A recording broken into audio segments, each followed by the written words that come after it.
visited Poisson. Maybe we should head over and have a look around.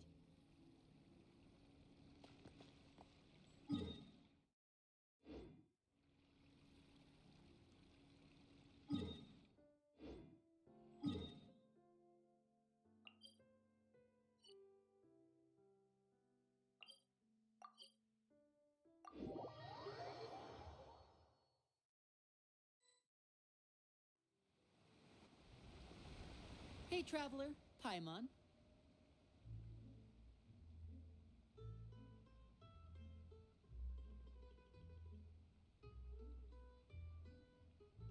Oh, Paimon knows that voice! Over here.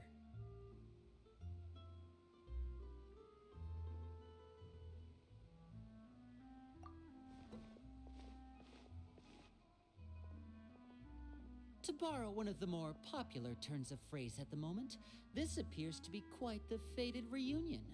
Running into you two out of the blue like this has really made my day. I certainly wasn't expecting it. You can say that again. What brings you to Poisson?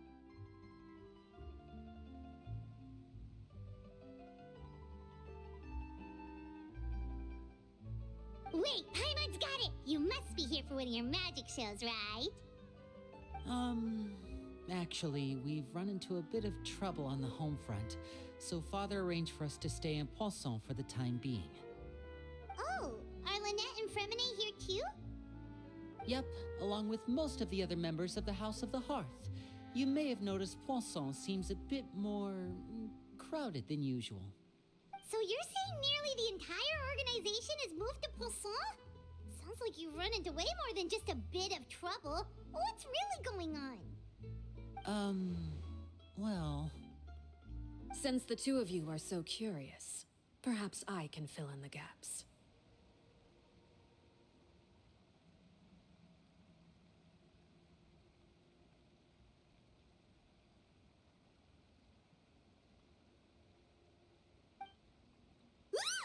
You scared Paimon half to death! Father, you're here. You know... On second thought, maybe we don't need to know. It's all probably super confidential House of the Heart stuff, right? We totally weren't trying to pry or anything. No need to be nervous. I could sense your genuine concern from your conversation just now. Of course, I can also understand your confusion. Sending so many Fatui here to Poisson, it's only natural that some might suspect an ulterior motive to be involved. I understand.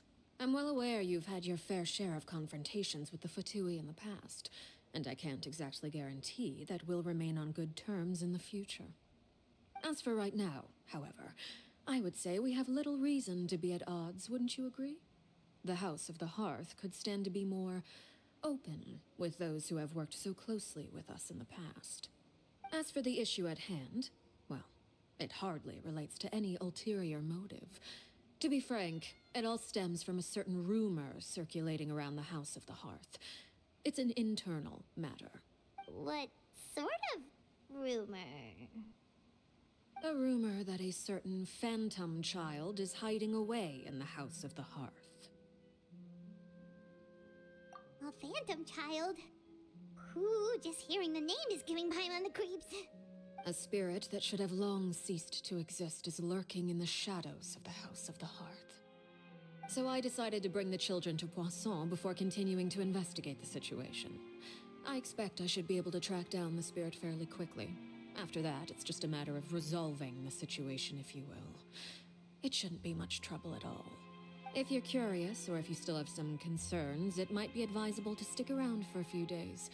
I'm sure the children would be exceedingly pleased to welcome some visitors. Lenny, I'll leave you to entertain our guests. I have some matters to attend to. Of course, Father.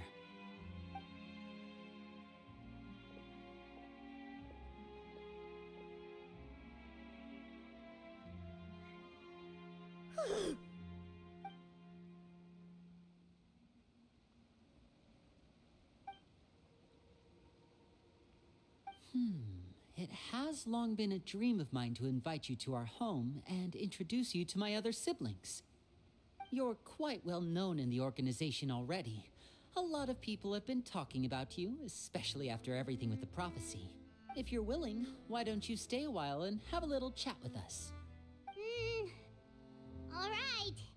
We don't have anything else to do right now anyway. But let's be clear, we're just gonna be there as guests, okay? Don't get any funny. Oh, wait a second. If we're your guests, that probably means we'll be treated to lots of yummy food, right? Of course. During our stay in Poisson, we've been helping out the locals with some fishing. We bring in quite the bounty every day. In fact, today's the perfect chance for me to show you what I can do in the kitchen. Let's go. I'll take you to where we're staying.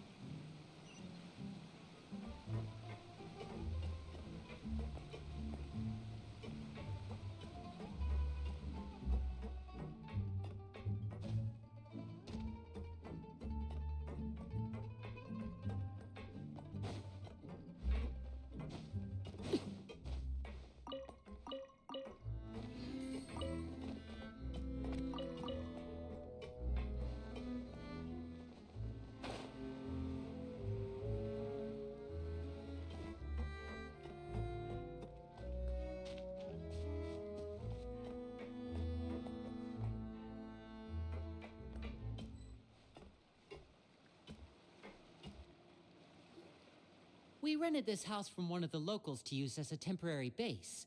I'll come back later and tidy up a bit. After that, it should be all ready for you to stay in tonight. Awesome, thanks! So, where are we off to now? Well, when I happened to run into you two earlier, I was actually in the middle of distributing some supplies. With this many people staying in Poisson, we have to bring in outside supplies every now and then. I should probably make sure the rest of these provisions get delivered. Otherwise, people might start to get antsy. Okay, we'll come with. There are all sorts of rumors about your organization floating around out there. Paimon's not sure if she could even take a wild guess as to what's true and what's not. But now that we finally have the chance to see a day in the life of the house, we can take a good look at how you operate. Well, you're more than welcome to come along. Just follow me.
Linny! You're finally here. The supplies. I'm assuming you've... Brought them with me? Yep, here you go. Hello? Something caught your eye? It's the Traveler in Paimon! No way! Come here, everyone! Hurry! The Traveler and Paimon are here! One at a time, please. Don't crowd around them all at once. We don't want to scare off our guests now, do we? Oh, it's all right! Gotta say, Paimon didn't realize we were this famous. Of course! Father and Linny have told us so much about you. Father told us about how you helped Linny. According to her, you're a trustworthy friend. And as far as she's concerned, that's pretty much the highest compliment we've ever heard her give. As you can imagine, everyone's been very curious about you. I heard the Traveler is so strong that he can move a mountain with his bare hands. I heard Paimon eats so much that she can clean out the entire pantry at Hotel de Boer in just 3 days. Wait a second! That's the rumor you heard about Paimon? Oh, not cool at all! Oh, wait. When guests visit, you're supposed to give them gifts and stuff, right? Oh, we don't need something like that. Besides, we don't have anything to give to you. Come on, we insist. I can give you some of my new potions. Just pick your poison. And by that, I mean medicine or actual poison. I've got both. Huh? Or maybe Shaplo can teach you guys about stealth. He's super good at it. He's never been caught. Ah, now that's not a bad idea. I know you usually prefer to fight head-on, but it never hurts to expand your bag of tricks, right? When it comes to eliminating your enemies, staying quiet can go a long way. Trust me, I would know. I was poisoned not too long ago, and I'm still dealing with the after effects. So I'm not quite as good as I was before, but I can still give you some pointers. Wait. When you said gifts, I didn't think you meant poison and stealth tactics. But those are the best things we can give you. You don't like them? Ooh, how about this? Tell me the name of someone who really annoys you, and we'll teach him a lesson for you. All right, Fold, Selwar. I think that's enough suggestions for now. When it comes to being a good host, it's the thought that counts. You don't need a physical gift to make our guests happy. In fact, pestering them with suggestion after suggestion might make them more annoyed than anything. I would say your enthusiasm has certainly gotten across. Really? Awesome! It's been so long since we have had guests to play with. If there's anything you need, just let us know. Yeah, especially if it's poison or something. I've got all sorts of potions for that. Well, we'll talk to you all later. We've still got supplies to distribute. All right, see you later.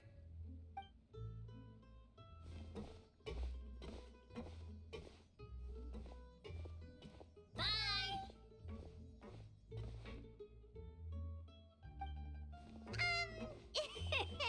Lenny, about all that poison and stealth tactics talk just now. Scared you, did it? That kind of talk comes with being part of the House of the Hearth. When Foltz was really young, he strangled all of his family pets, just out of curiosity. He was labeled a dangerous problem child and was abandoned by his family. Elwar has an unnatural obsession with potions. Father has forbidden her from trying all the different concoctions she comes up with, but she still tries to test them in secret. You really have to keep an eye on that one. Chaplot is around my age. While I'm mainly responsible for collecting intelligence, he handles surveillance. He's very passionate about his work and has no reservations about taking on some very difficult missions. I know you two probably aren't used to that kind of talk, but I can promise you they only had the best of intentions.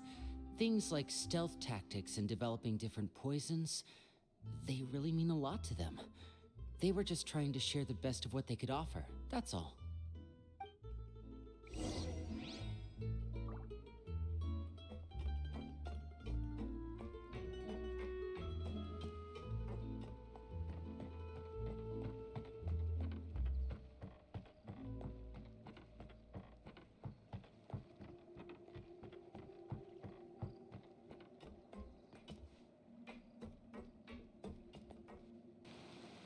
Filial, supplies are here. Thanks. And who are these two? Outsiders? Allow me to introduce you. This is the Traveler and Paimon. Oh, you're the famous duo I've been hearing so much about. It's nice to meet you. I heard you've traveled to all sorts of places. Is that true? Of course! We're making our way all across to that! Oh, good for you. You must be pretty familiar with Fontaine by now, then.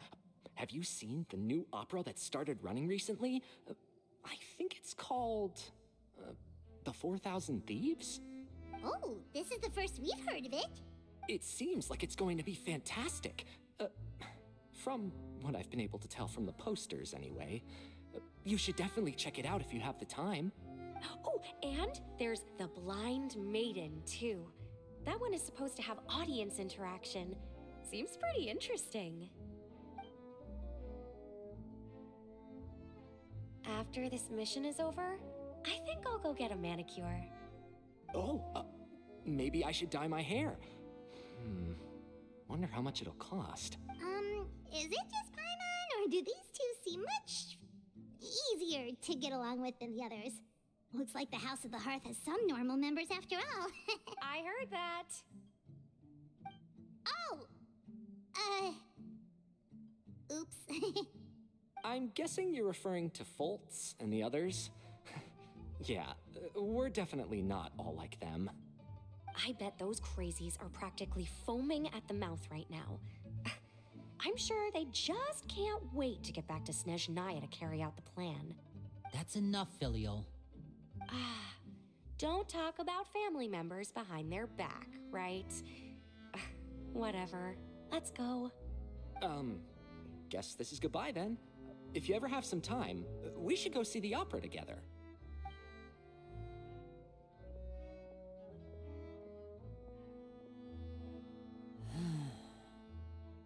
Well, that's it for the supplies. We should probably head back as well.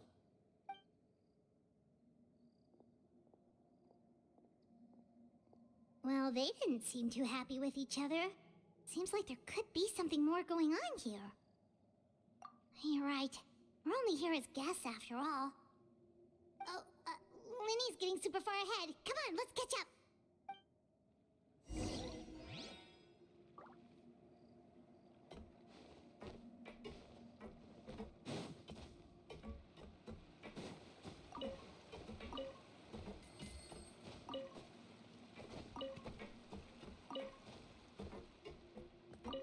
Looks like there's more trouble in store next month, too.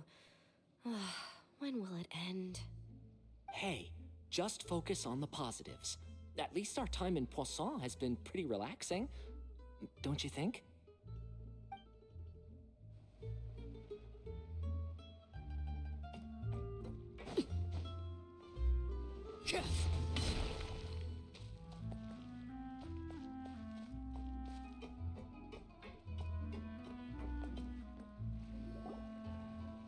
So, what do you think of the members you've met so far? Well, Father is always encouraging us to be strong-willed and independent. So if there's one thing we've got, it's people who aren't afraid to speak their mind. Well, I should probably get cooking. Wanna join? Of course!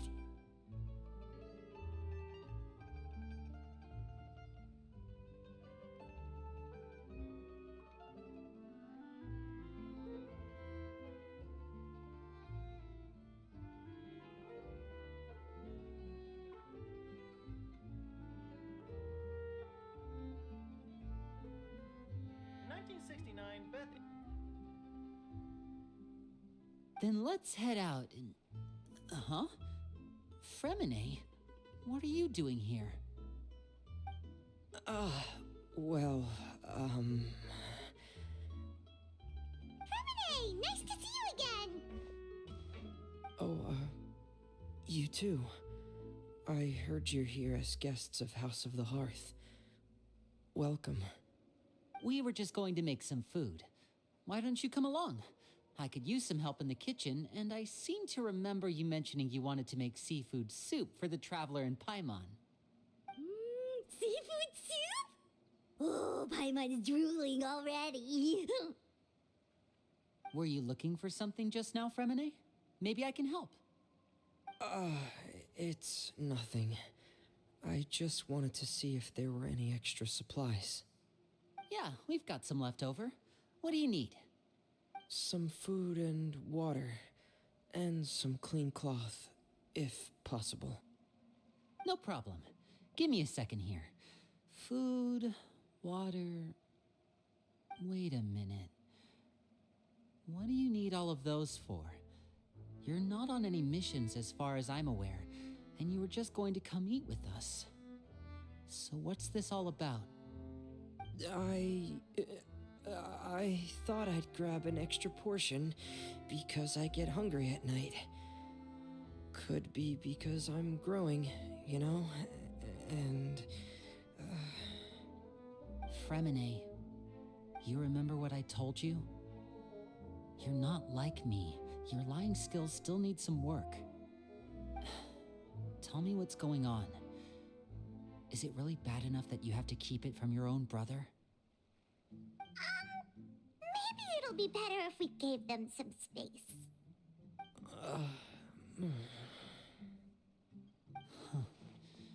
This is the first time I've seen that kind of look on your face. Whatever happened, does it have something to do with Father? Yes.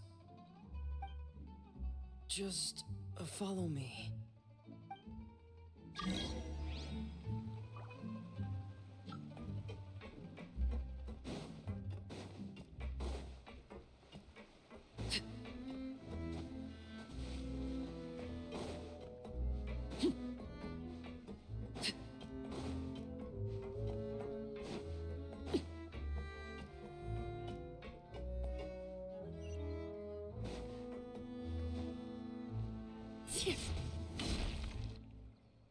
You're back! Oh, and you've brought some friends with you this time. Hello, my name's Linny. I grew up in the House of the Hearth. And you are? Hi, Linny. I'm also a child of the House of the Hearth, just like you. You can call me Clairvy. Clairvy? It's nice to meet you. Does that name ring any bells, Linny? No, not at all. That's not a name we have on our roster, I'm sure of it.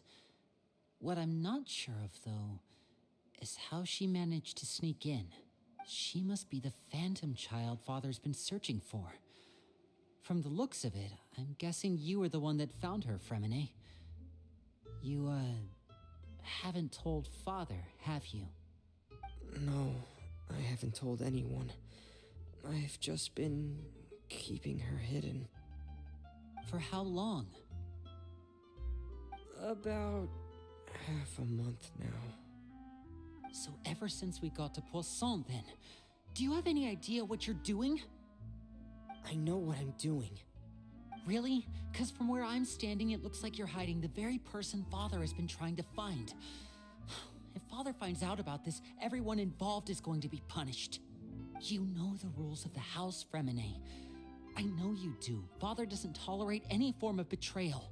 So why are you doing this? I've thought it through. And I just can't hand her over like that. Linny, don't you remember last year? Sheplo nearly died after getting poisoned during that one mission. He wasn't able to get back before the poison started taking effect, and not a single person was there to help him. That night, while I was sleeping, I heard a voice telling me to go save him. I opened my eyes, but I couldn't find the source of the voice. I thought maybe I was just hearing things, but I went to look for him anyway. Luckily, I got there with enough time to save his life. That feeling of being haunted, of hearing voices, it's happened many times in the House of the Hearth. I'm sure you've noticed. So what you're saying is, that was her? She was the one who spoke to you that night? Unless there are other spirits roaming around the House of the Hearth, I don't think there's any other possibility. If Clairvy were our enemy, it wouldn't matter whether she was a spirit or an actual child. I would have acted without a second thought, because that's what Father ordered us to do. But she's been living with us, helping us from the shadows all this time. I think that makes her family. I couldn't just hand her over to be dealt with. Not when there's so much we still don't know. So what's your plan then? You can't keep her here forever. Someone is bound to find out eventually. I haven't thought that far yet. I don't want to disobey an order from Father, but I also don't want to put Clairvy in danger. Come with me. There are a couple things I'd like to say to you in private.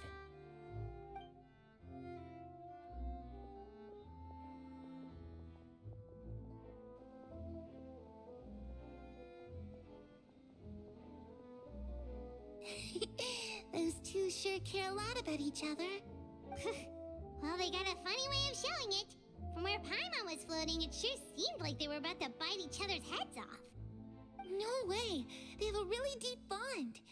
I could tell right away, because I also have a friend like that. I just don't know how long that kind of bond can last. The darkness in the house runs deeper than you can imagine. No one can get out alive. I'm sorry, Linny. I really didn't mean to drag anyone else into this. Oh, really? You didn't mean to? 'Cause I, for one, wish you did. Huh? What do you mean? You know, when we were younger, you didn't call me Linny. You called me brother, just like Lynette. We grew up together, the three of us.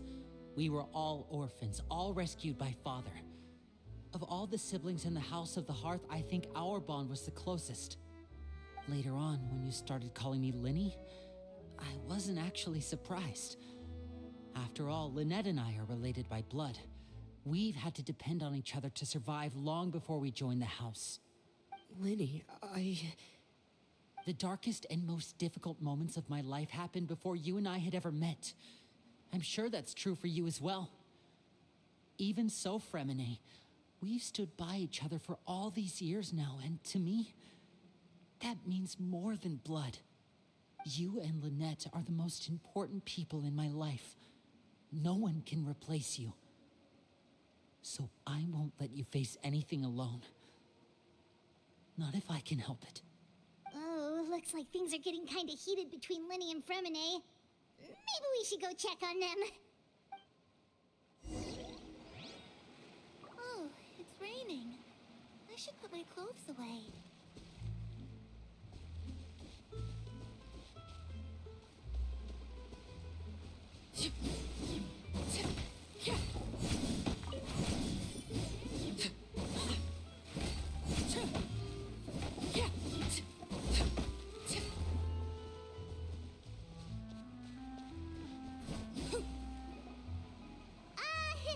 Hey, you two!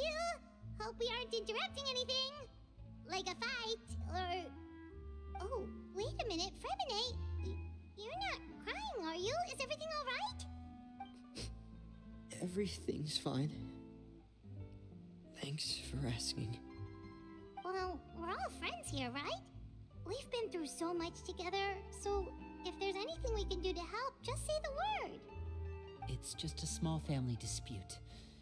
It's not something our guests should trouble themselves with. In fact, it might be better if your stay ended here. What are you getting at, Traveler?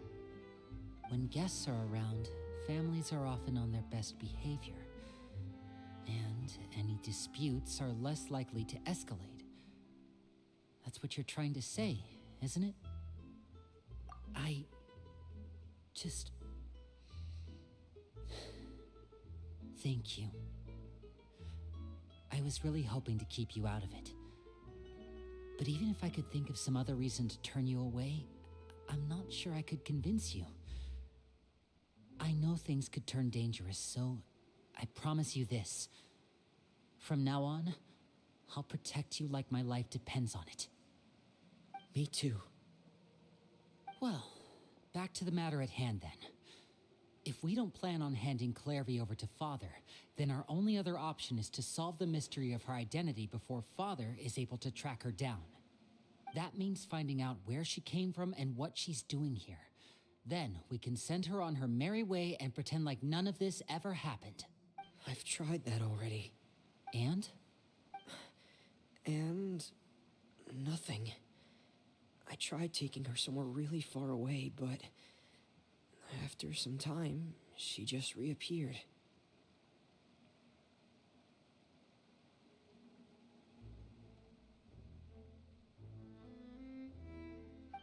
She even came with us all the way to Poisson. It seems like wherever the house is, she follows. I don't know much about spirits. Do you two have any ideas? Let's see here. Paimon remembers hearing something like, if you fulfill a spirit's last wish before they die, they'll let go of whatever's keeping them here and return to the ley lines. Oh, it's just that Paimon doesn't really remember where she heard that, so it's not guaranteed to work or anything. Well, sounds like it's worth a shot. Guess that means we should go ask her about her wish. But first, Fremine, I need you to promise me something. What is it? I need you to promise me that this will stay between the two of us. We're the masterminds behind this whole thing. No one else gets involved. Can you do that for me?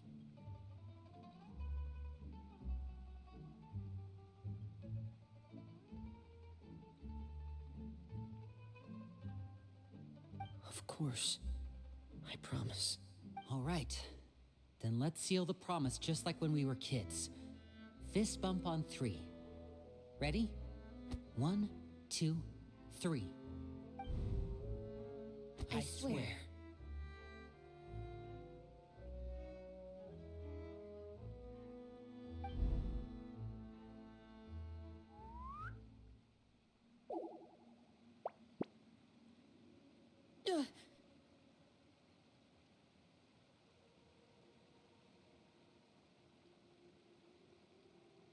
Whoa!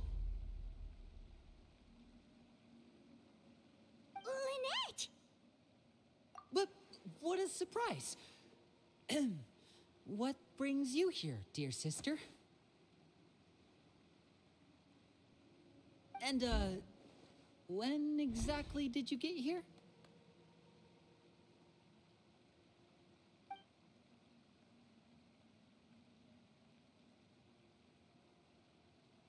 You're an idiot, brother.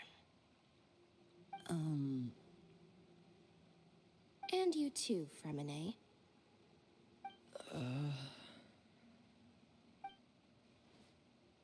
You 3, Traveler. And you 4, Paimon.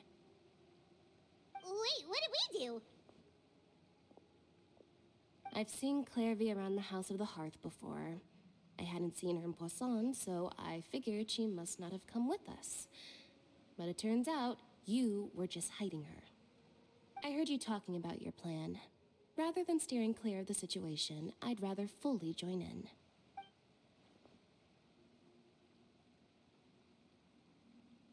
If you don't agree, I'll have no choice but to report everything back to Father. Simple as that.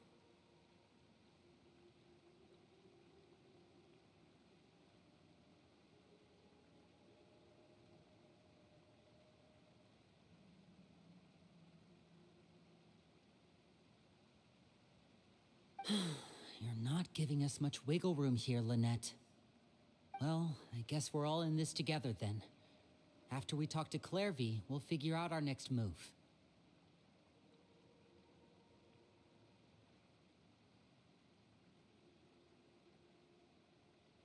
There's no time to lose. Let's go.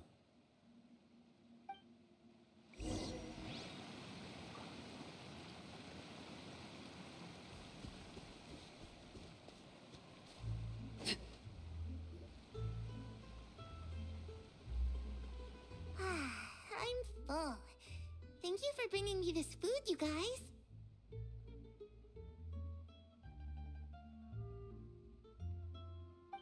She said she's full, but the food doesn't look like it's even been touched. That's right. Based on what I've been able to observe, it doesn't seem like Clairvy can interact with the physical world at all. Still, when she's presented with food, she'll always linger around it for a good little while. Maybe, in her mind, she really is eating those things. Does she know that she has already passed away? I've tried to ask her, but she didn't answer. My guess is that she's just as confused as we are. Or maybe she couldn't understand the question at all. Clairvy, If you've got some time, I'd like to ask you a few questions.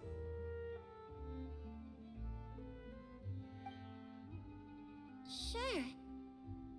Oh, another new friend. Hi, I'm Clairvy. Hello. Clairvy, how did you join the House of the Hearth? Huh? Isn't it the same for everybody? The knave brings you here and then you can't leave. It's just that your name, it's not on the roster. And I've never seen you before. The roster? Oh, I get it now. I think there might be some things you don't know about this place.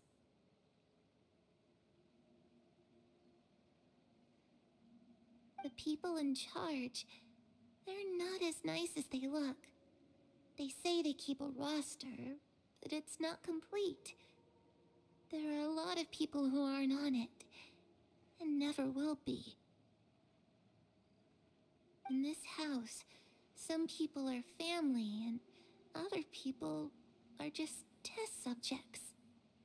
Those kinds of people aren't ever going to get a place on the roster, unless it's the roster of people who've been executed. Wait, does that mean the knave... She... Is there anyone that can vouch for you? Perry, she's my best friend. She's the only one I trust in this place.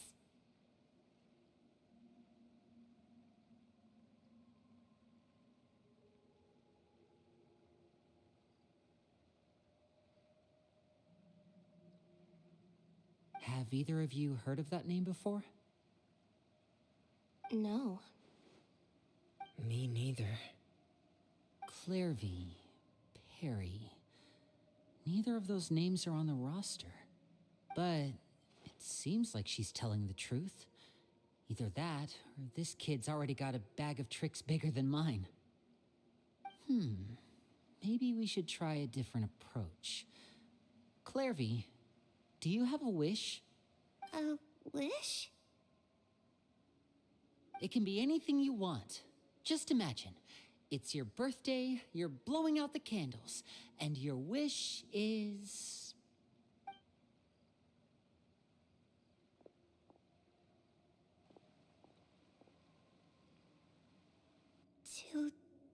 To go outside, where the sun can find me.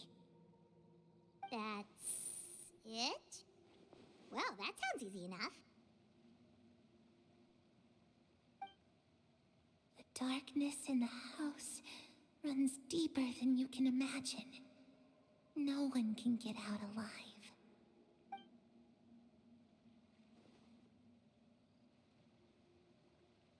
Okay, time to divide and conquer. Listen up, I've got a plan. I'll try and find a way to use basic illusory magic to take Clairvy outside and bring her somewhere with sunlight. Lynette, try and find the list of executions that Clairvy was talking about, and see if her name is on it. Fremine, you stay in Poisson. We can't be the only ones who've had run-ins with Clairvy. I need you to collect intel on everything she's said and done. Understood. I'll try my best. What about us? What should we do? I really appreciate your willingness to help, but this is a family matter. I don't want to drag you in too deep. It's too risky. Let me think. Since Father considers you to be guests, maybe you could stick by her side for a little while. You don't need to do anything except keep up some nice, casual conversation. Ah, Paimon gets it. You want us to distract her. I'll give you a magic bird. If Father suspects something, all you need to do is release it when she's not looking, and it'll alert me that something's wrong. Of course, that's only as a last resort. If Father doesn't seem to notice us, there's no need to make contact. We'll reconvene here tonight after all's said and done. If the worst-case scenario happens and we're discovered, just tell Father everything. We're not going to let our guests get punished for our own actions. That's where we draw the line. You too.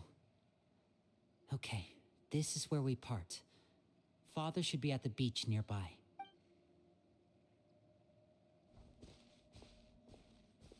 I really hope this goes well. No, it has to go well.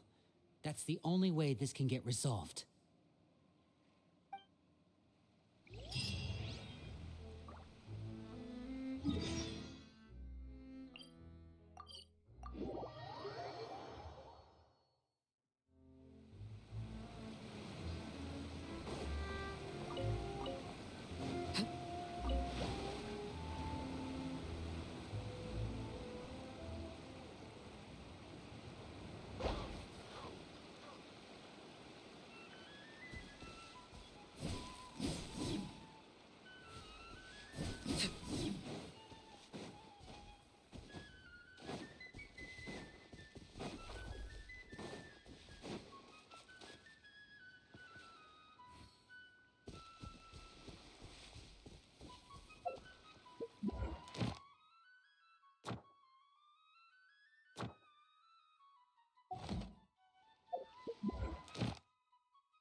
It's the knave and child.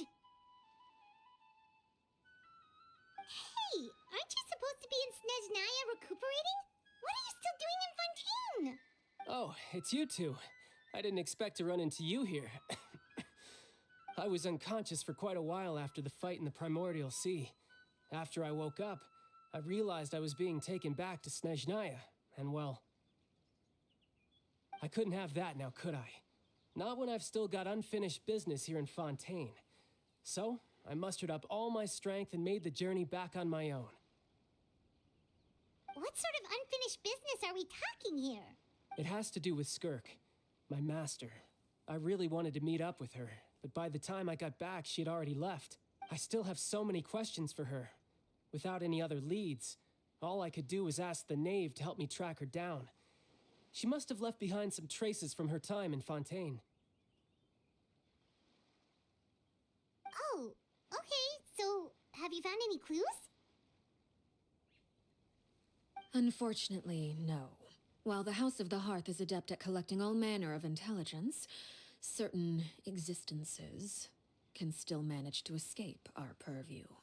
Basically, unless Master feels there's a need to meet with me, she's not going to be found. But that problem has an easy fix. I just need to become stronger, and then... Paimon thinks you should focus on getting better first. The worst of it is over. It's all thanks to that one kid from the House of the Hearth. Elwar, I think her name was. She gave me a bunch of random potions to drink. They didn't go down easy, let me tell you. Pain and chills all over. But they really did help speed up my recovery. And that's good, because it looks like I really do have to head back this time. The old man's been putting the pressure on me. He sent someone to tell me I'm needed for some sort of project. Project Stuja? Yeah, that's the one. I heard Regrader's involved too. I'm not looking forward to having to listen to all his monologuing, that's for sure. Hey, maybe you could think of a way for me to stay in Fontaine for a little longer.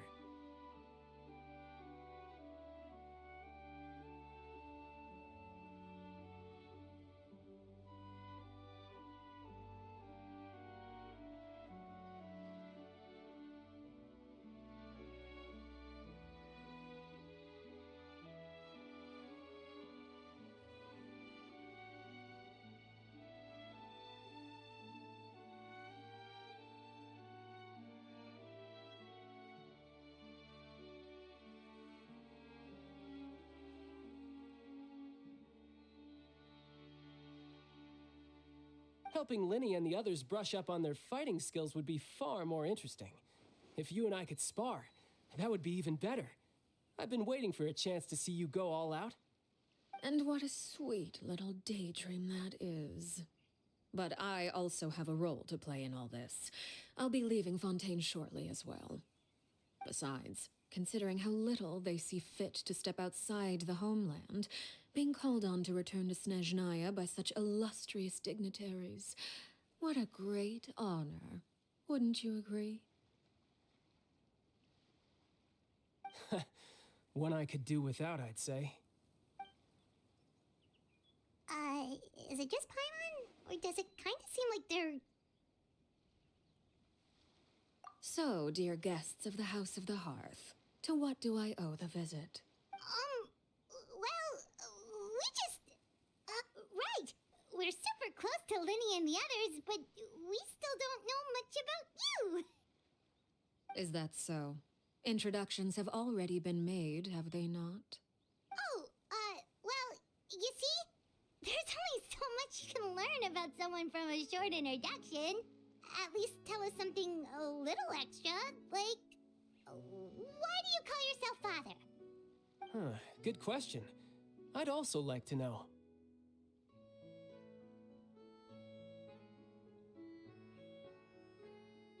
The fact that you have to ask tells me our intelligence work has been quite successful. Telling you the answer to that question would only serve to undermine that success. And we can't have that, now can we? Spoken like a true diplomat. That was some expert sidestepping right there. Well, if there's nothing else, I think I'll take my leave. I still have a small matter to resolve at home. Wait, don't go!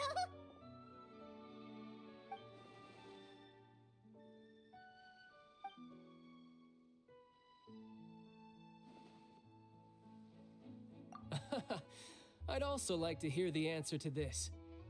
I've met some of the members of your organization, and they all seemed like really good kids. They actually reminded me of Tonya and Tusser. Which, by the way, if you ever betray them, I'm just letting you know, I won't let you off easy. And why would I betray them? Well, you've already betrayed the House of the Hearth once, haven't you? At least, that's what I heard.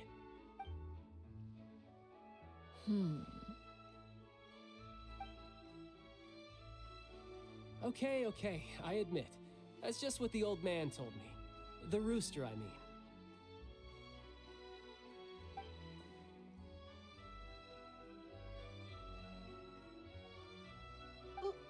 Wait, did you really do something bad to those kids? Never mind what I've done. I'm more curious as to what the mighty rooster had to say. Care to enlighten me? Well, nothing much. Just some stuff about you taking out many other members of the House of the Hearth, and even going so far to attack your own family. I see. Oh, based on your reaction, I'm guessing it's all a bunch of lies. Hardly. I don't appreciate his particular turns of phrase, but I suppose he didn't say anything untrue. Although, it would be more accurate to say that there is a certain level of prejudice involved, but I don't intend to clear that up just yet. Prejudice has a funny way of concealing the real truth behind certain things, an attribute that I find to be quite advantageous. Call yourself a Fontanian, for example, and people will assume all sorts of things, when the real truth is that this is simply the land where I was raised. Huh? You're not actually from Fontaine? But then why did you try to help out with the prophecy and everything? I was trying to protect the children born in Fontaine. Claiming that I myself was a Fontanian simply made it easier to operate. People would hardly suspect a fellow Fontanian of having any ulterior motives. Who wouldn't want to save their homeland after all? The primordial sea wouldn't have any effect on me, but it would have caused great harm to the House of the Hearth. Well, you wanted extra information, didn't you? There you go. I hope that satisfied your curiosity.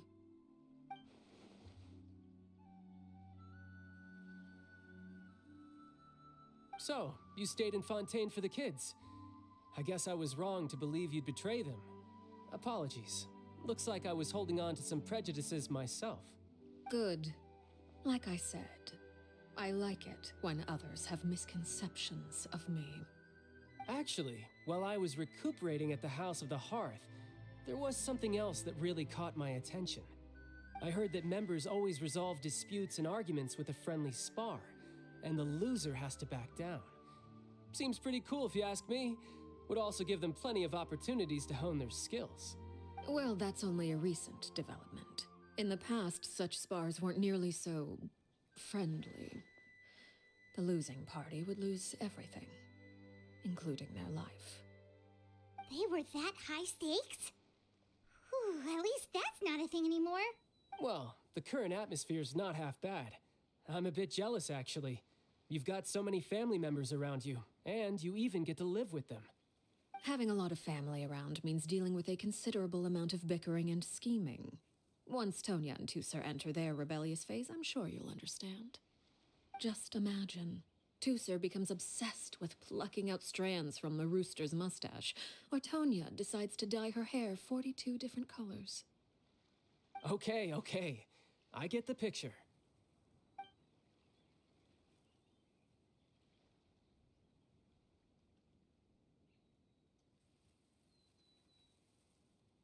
Well, would you look at the time? I should probably get going. Traveler, Paimon, I'm not sure where our paths will cross next, but the next time we run into each other, we should definitely try and find some time to spar. Again, maybe this is a conversation we can have when you look less like you're gonna keel over. All right. Well, thanks for everything, Arlecchino. No thanks necessary. You also played a part in obtaining the Gnosis. I would say we can call ourselves even. I like the sound of that. Well, I'm off. See you all some other time. We should probably get going too. Do you want to head back with us? Oh? You want me to leave so soon? Oh, well, you see, I'm rather enjoying the evening breeze. If you don't mind, I think I'll stick around for a bit. I have some things to think about. Apologies for not attending to you like a proper host. Please forgive this slight. I do hope you'll have a pleasant stay. we managed to keep her distracted until nightfall. Good thing Child was there to keep the conversation going. You don't think she suspected anything, do you? Oh, I wonder if Liddy ran into any issues. Oh? You decided to stay a little longer? Let's take in the ocean view together, then.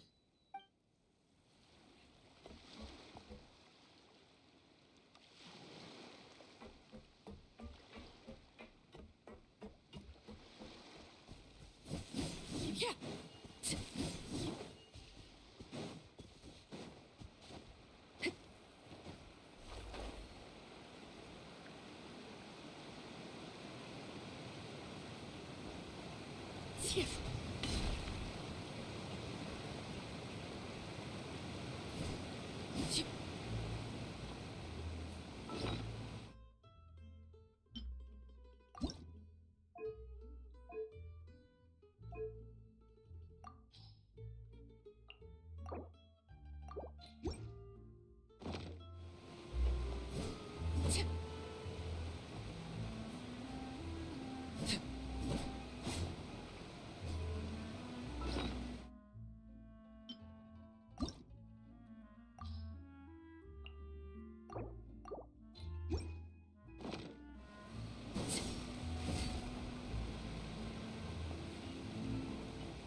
Laid bare.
did everything go?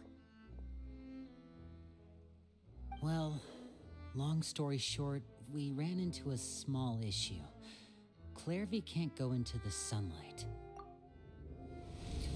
Everything was fine at first. She followed me up to the surface just like I told her.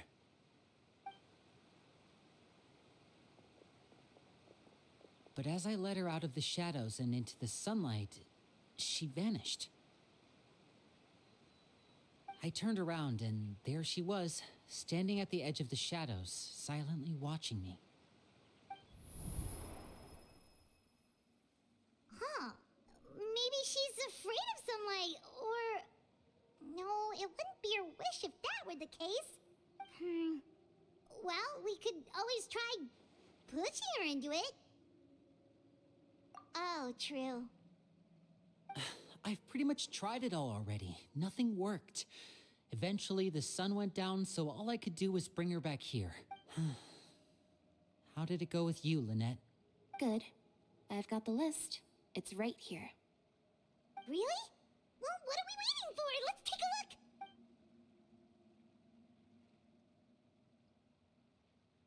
Oh, that's a lot of pages. Oh, it's gonna take forever to get through it all. We can each take a section. Here. La Pouillade, L'Endroit, Chambel, Horaire.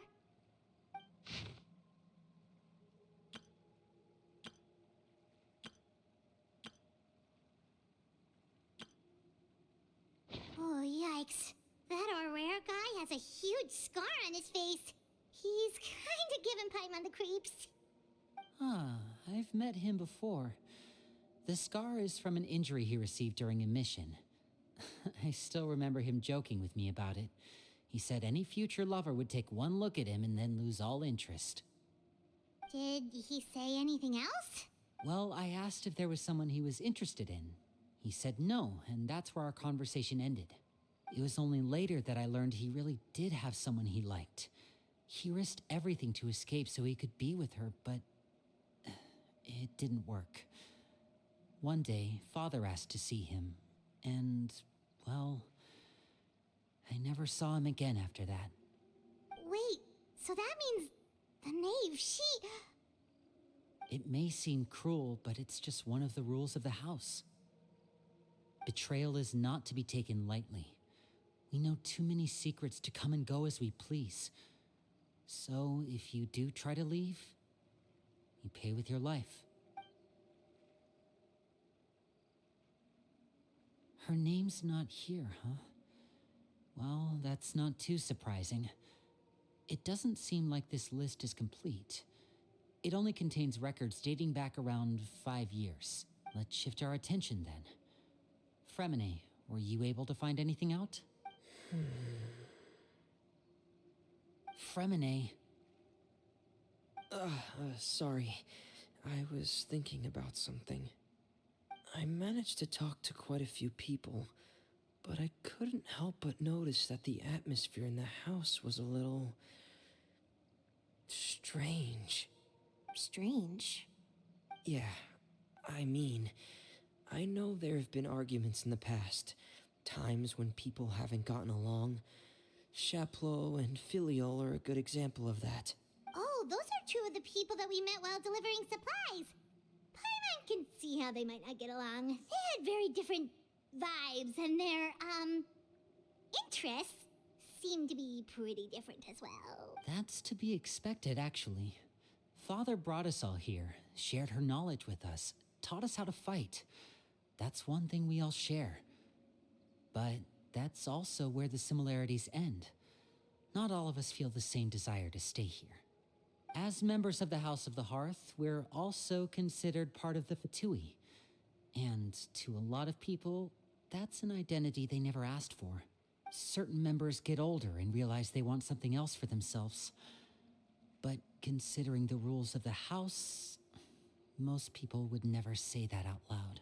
People like Chaplot and Foltz are loyal to Father and her vision. They're proud to be part of the Fatui. Filiol and Nantoy, on the other hand, well, they aren't quite as enthusiastic. These kinds of conflicts have always been there. It's not like Father is in the dark about any of this. Well, that's true. But it just feels like things have gotten worse lately. Filial and the others, it seemed like they were meeting in secret to talk about something. I can't say for sure, but I think they've met Clairvy. You think she's been inciting them to act out? No, not exactly. But I wouldn't be surprised if she said something to them about the darkness in the house and how deep it runs. She's told me about it before. Experiments being run on children. People being used as pawns on the battlefield without so much as the strength to survive. And they just believed all that? Without any evidence? Clairvy's words probably gave them the excuse they were looking for.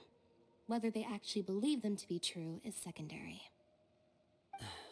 This is all because of Project Stuja, isn't it? Whoa. Hold on a second. What's this Project Stuja all about, huh? This is the second time it's come up now. Sorry, but I'm not sure of the details either.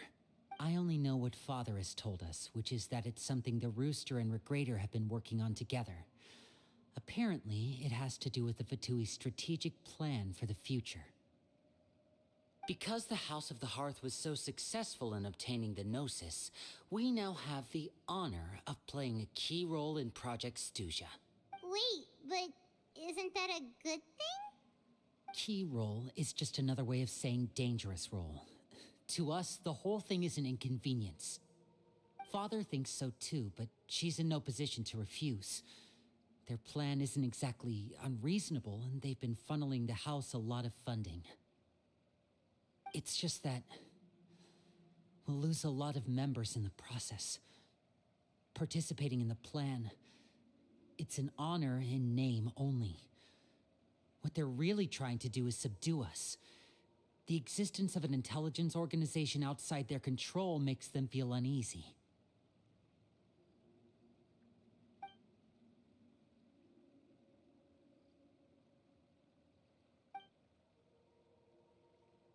Okay, super complicated top secret Fatui business aside, what does all of this have to do with the conflicts you were talking about earlier? Paimon doesn't get the connection. External pressure has a way of exacerbating internal strife.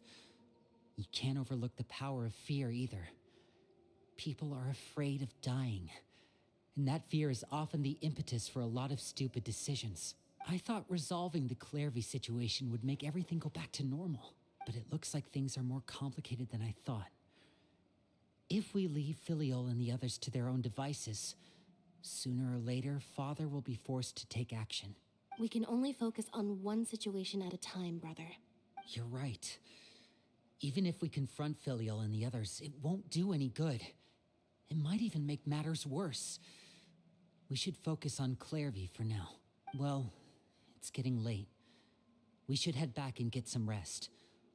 We'll try again first thing tomorrow. Lynette, you stick with me this time. Fremine, keep a close eye on Filial and the others. Make sure they don't do anything they'll regret. Good work today, everyone. Have a good night, and I'll see you tomorrow.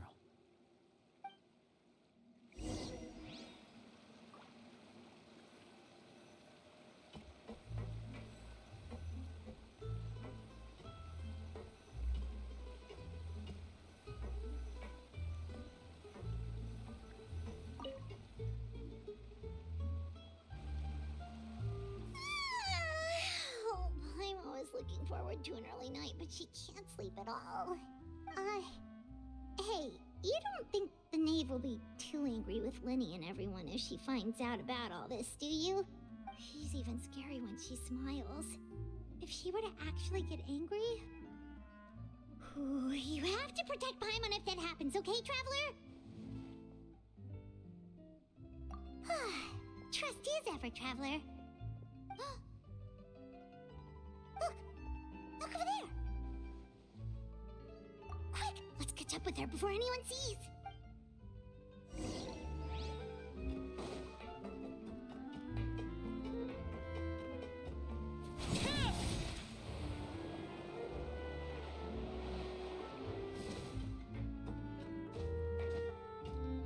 Over there!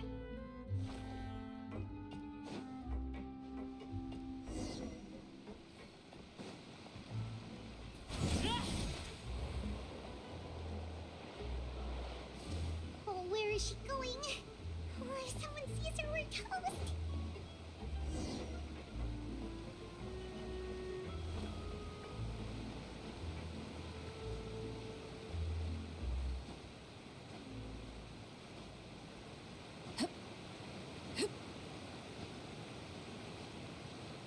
Oh, look! She stopped!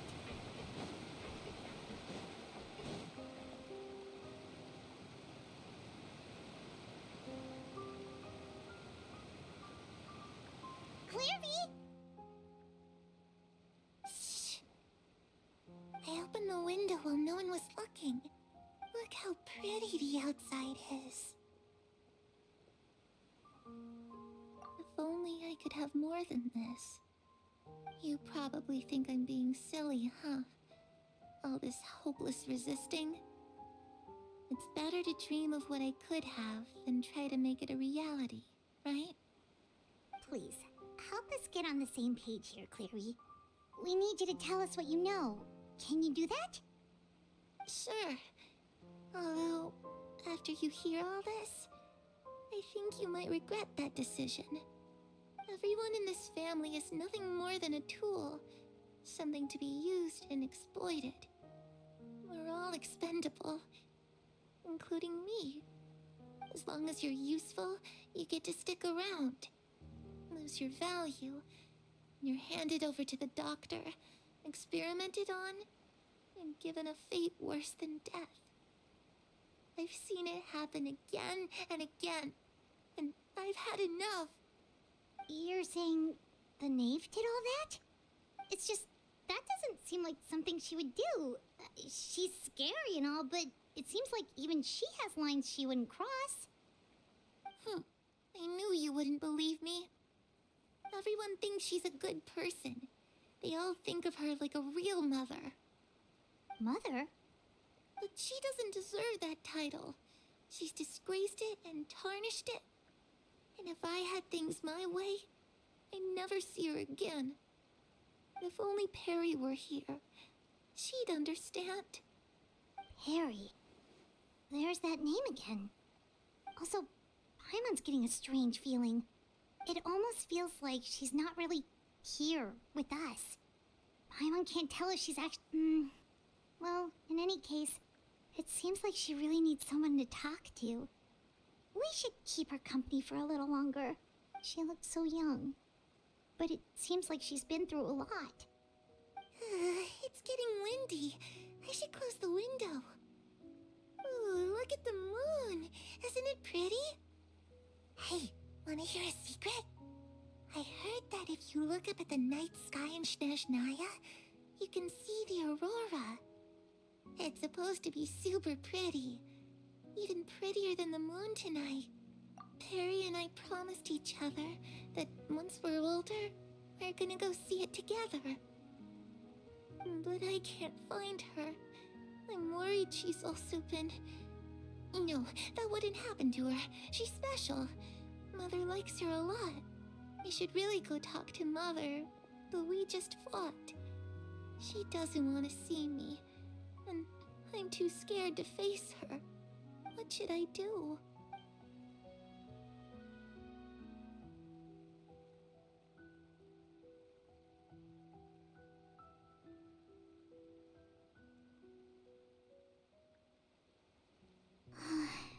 Paimon really doesn't understand what's going on with her.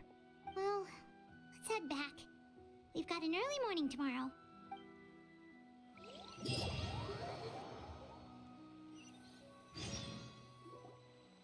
All right, looks like we're all here. Let's go ahead with the plan. Oh? What is it? What makes you ask that? Well, we kinda ran into Clairview last night, and that's what she told us. We met the doctor back in Sumeru. He's super dangerous, and he's done all sorts of bad things. It's possible that Father and the Doctor have had certain dealings, but I don't think Father would work with him. we're not really on the same side, so there's not a lot of trust between them. That doesn't exactly set the stage for a successful partnership. I did hear, though, that when Father first became a Harbinger, the doctor offered to work with the House of the Hearth.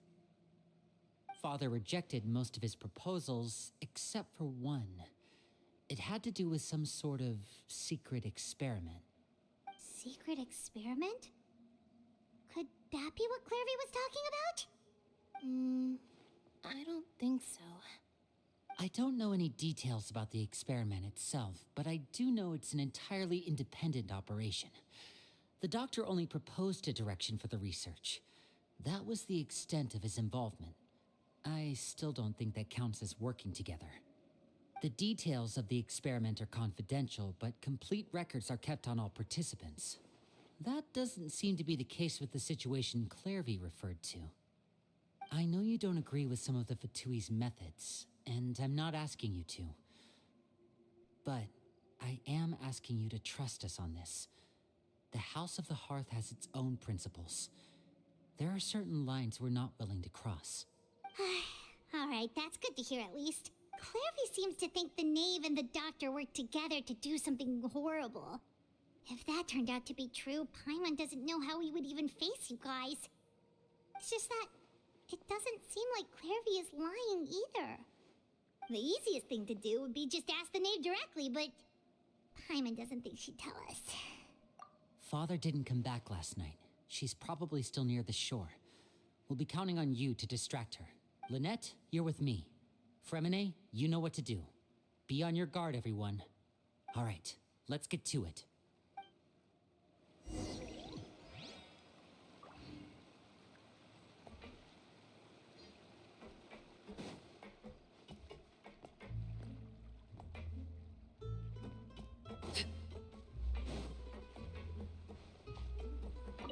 Where are we going today? Let's try somewhere further away this time.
Ah, it's you two again. I must say, you look a bit pale. Did you have trouble sleeping last night? A little. Perhaps if you had less on your mind, you'd be able to absolve yourself of such troubles. So what are you planning to do now? Catch up on some sleep? Or should I give you some time to rack your brain for a topic to discuss before I ask any questions? Although I must profess to being curious. Without child here, how do you plan on distracting me? Us? Distract you? Good one. But no, we were just here for a chat. Looks like you could have used some extra time to think. No matter. If you don't have any other plans, why don't you accompany me somewhere? Don't worry. I'll be sure to steer clear of any scheming children. The ocean breeze is sure nice today. Children always think they can hide things from the grown-ups. But nothing gets past me. Least of all a little scheming. I think I'll let them have at it for a little longer. I can be very patient. Well, I'll leave you to think things over. If you're so inclined, meet me outside the Palais Mermonia. Good things come to children who do as they're told. So I do hope you decide to tag along. If only for your friends' sakes. What should we do? She clearly knows about everything we've been doing, and Paimon doesn't think it'd be a stretch to say she was threatening us just now.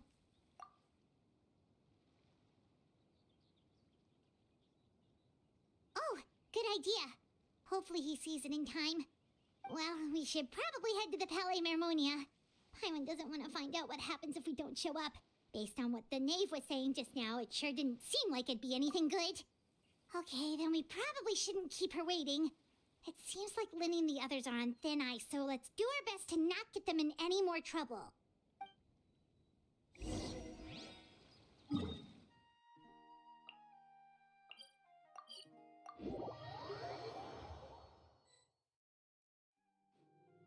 Seeing as we still have some time before my meeting, we might as well enjoy some pleasant conversation while we wait. I'm glad to see you get along with my children. Being surrounded by good companions is necessary for a child's development. You're not planning on doing anything to them, are you? I assume you're referring to Lenny, Lynette, and Fremine. Although, there's that situation with Filial and Nentoy as well. It appears quite a few people have been acting out lately. No matter. I'm not one to discriminate. All those who betray the house meet the same fate. There are no exceptions. Does that mean you're going to kill them? Oh, are you here to beg for their lives? I'm sorry to disappoint, but the rules of the house change for no one. In my organization, everyone is responsible for their own actions. But don't you care about them at all? They really respect you. They even call you father. You must feel something for them. Any organization in which feelings come before principles is one destined for ruin. The House of the Hearth is hardly an exception. You could say our principles are more stringent than most. Perhaps I can offer you this consolation at least. As our guests, you two will not be held accountable along with them. I would imagine Linny, Lynette, and Fremine will be able to keep their lives. As for Filial, Nentoy, and the others, I'm afraid there's little I can do. They can try to escape, but once you know our secrets, there's no getting out alive. But that's awful. Ah, you seem concerned. Out of consideration for my guests, I suppose I could turn a blind eye for a little longer. If Linny and the others manage to dispose of Clairvy in the meantime, all evidence of their wrongdoing will be lost. In that case, I could hardly punish them for something I couldn't prove. If their efforts are unsuccessful, on the other hand, all will be held accountable. And the punishment will be severe. Of course. Oh, and here, I believe this belongs to you. Do try and keep better track of it next time. It takes a considerable amount of time to train a bird like this. It would be such a pity if you were to lose it. Permanently. Wait, where did you get that? Well, I'm afraid that's all the time we have to chat. Now, for the matter at hand. I asked you to meet me here because I have business at the Palais Mermonia. It has nothing to do with you, but I think it would be prudent for you to stick by my side for the time being. There will always be time later to run off and tell Linny what you've learned. Well, time to go. Looks like we wrapped things up just in time.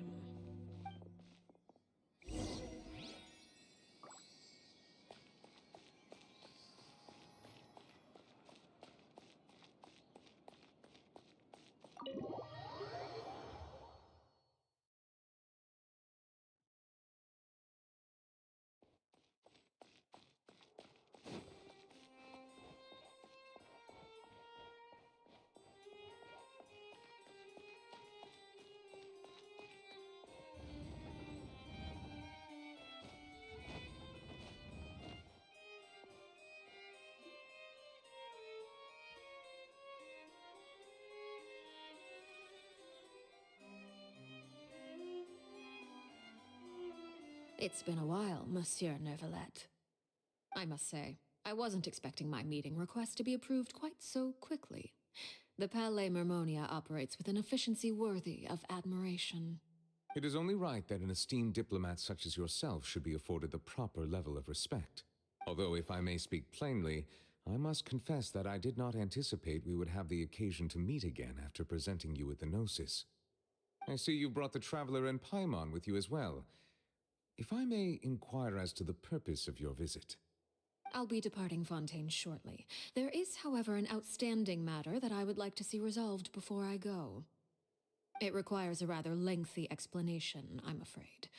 So I took the liberty of explaining everything in this proposal. Please review it at your leisure, Monsieur Neuvillette.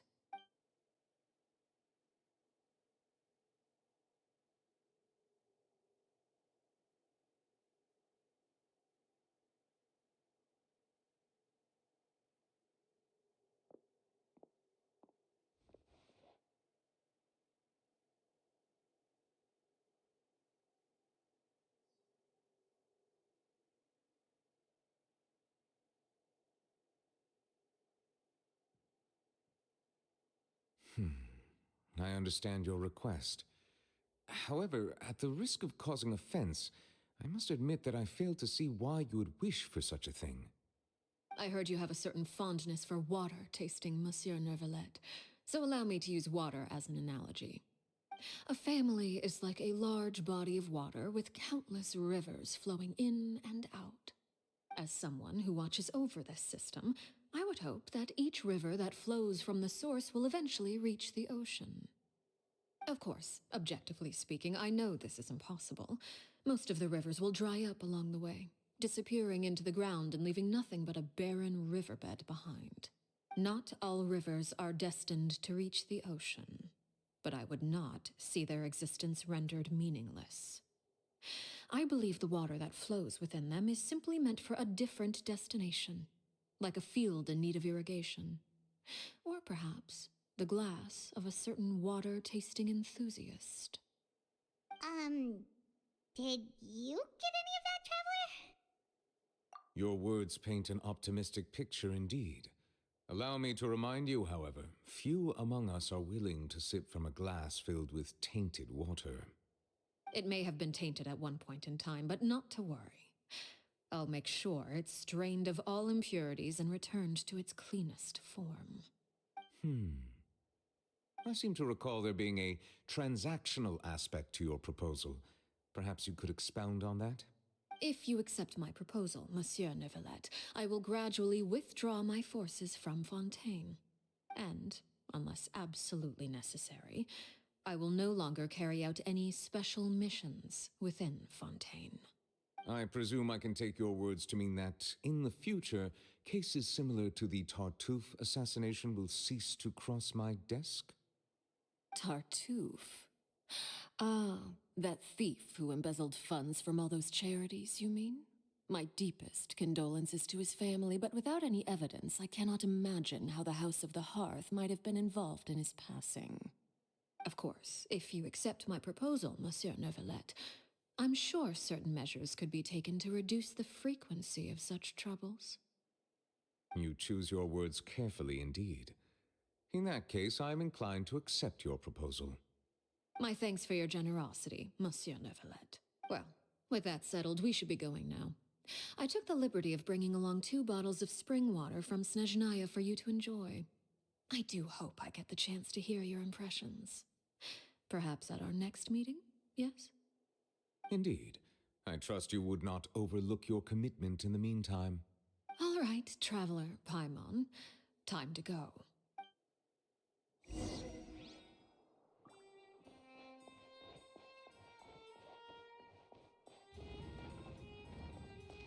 Work is work. Same wherever you go.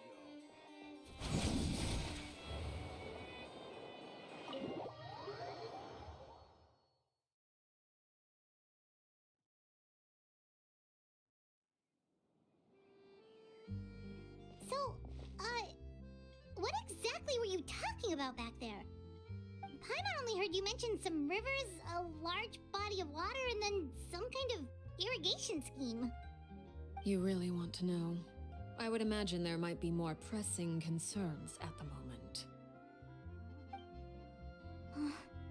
Winnie, Paimon really hopes everything's going okay.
Oh, Paimon recognizes that look.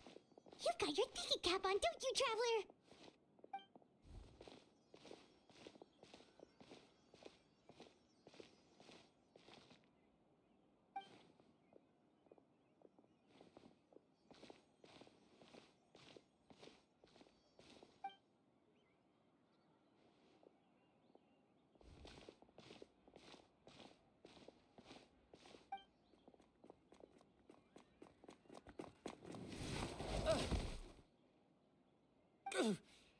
Oh, shoot. Are you all right?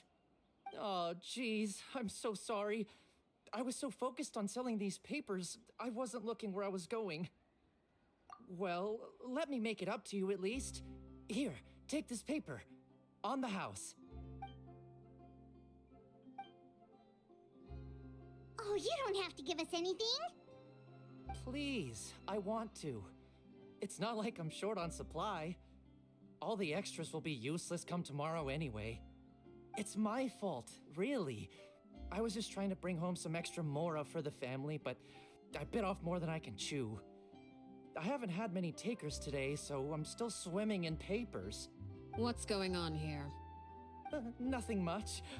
I just ran into your friend here on accident. I should probably get going, actually, so... Hold on. Of course, I'm happy to compensate you with mora, it's just... I don't have any on me at the moment. I'll take 3 papers. Here, your payment. Oh, thank you for your patronage.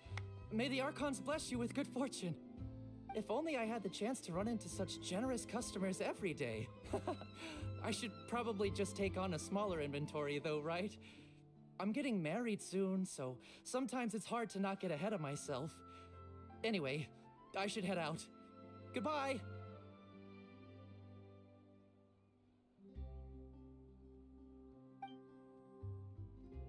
Well, now that my affairs are settled, we should take the boat back to Poisson. We've even acquired some light reading to enjoy along the way. Actually, why don't we stick around for a little longer? Paimon just realized how hungry she is. She can't head back to Poisson on an empty stomach.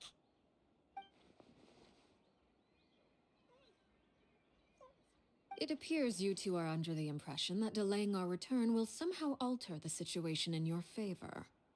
I'm sorry to ruin your fantasy, but your efforts are meaningless. That being said, I could be persuaded to give Linny some extra time. I just have one condition. If you agree to my request, I'll even answer some of your questions. You're quite curious about Clairvy, are you not? And my relationship to her. Wait, why are you being so generous all of a sudden? You're not gonna ask us to do something bad, are you? You overestimate yourself. You don't have the talent for bad things. Then what can you possibly... The most important consideration in a negotiation is that both sides receive something they want. Demands and threats only get you so far. Wonderful. Here it is. When the time comes, make the choice that you deem most appropriate in the situation, and lend your help to the House of the Hearth. Okay, sounds normal enough. But what do you mean, when the time comes? When is that supposed to be? That is for you to decide. Then we have a deal. Follow me.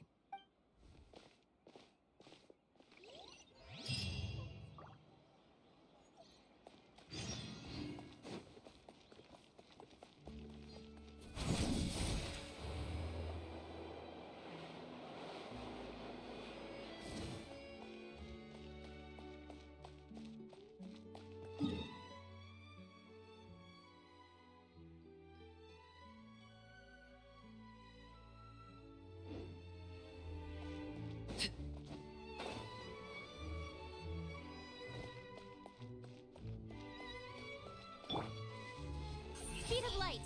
Hey!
Incoming! Hey!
An insurmountable problem, I presume?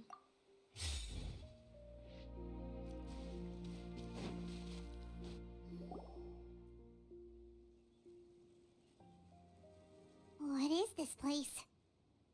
Somewhere long forgotten by everyone. It used to be a grand building. Now it's nothing more than a pile of rubble.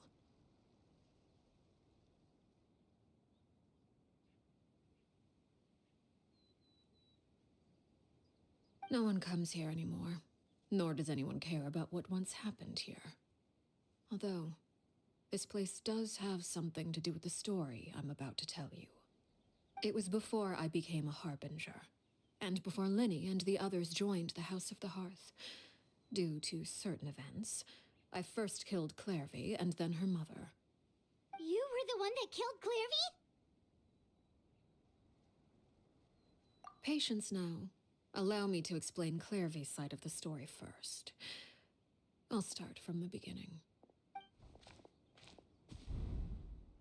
Clairvy was 6 years old when she was brought by her mother, Crucibina, to live in the House of the Hearth. From the outside, it seemed like a fairy tale. A thriving family made up of kind adults and friendly children. Crucibina was the knave at that time, and the House of the Hearth was under her control. She was Clairvy's mother by blood, but she was also the mother to all the children in the house.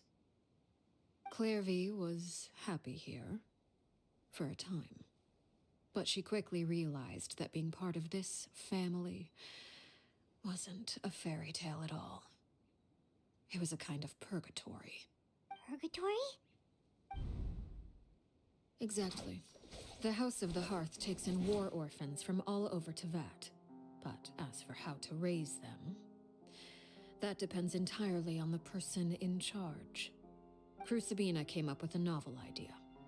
She would teach the children to fight, force them to duel each other, and then crown as the king of the house the child who proved themselves most worthy of inheriting her title. It's difficult to estimate the number of children who died or were maimed in the process. There's little I can say about the ones who died. The ones that emerged with permanent injuries, on the other hand, well, they still served a purpose. They would be handed over to the doctor to be experimented on, or sent away on dangerous missions. Nothing more than tools to be used and then discarded. So those were the experiments Clairvy was talking about. But what actually happened to her? You said that Clairvy was Crucibina's daughter, so if Clairvy tried to convince her to stop what she was doing, Crucibina probably would have listened, right? Despite being Clairvy's mother, Crucibina cared little for her daughter. She forced Clairvy to join the House of the Hearth only as a means to demonstrate her own impartiality as a mother, to prove that she treated all her children equally. Clairvy did try to convince her mother to change her ways, but it was to no avail. After her efforts failed, the only other option was to rise up and try to fight back. Unfortunately, the other children had already been thoroughly indoctrinated into the illusion of happiness Crucibina had created. Of course, there was one exception. Someone Clairvy's age who knew the truth about the House of the Hearth. Her name was Peruere. Wait, the friend that Clairvy mentioned? Friend, huh? I suppose we can call her that for now. Clairvy was a cheerful and passionate person with a tenacious spirit. Peruere, on the other hand, was rather cold-blooded. Her cold-blooded nature allowed her to see through Crucibina's facade.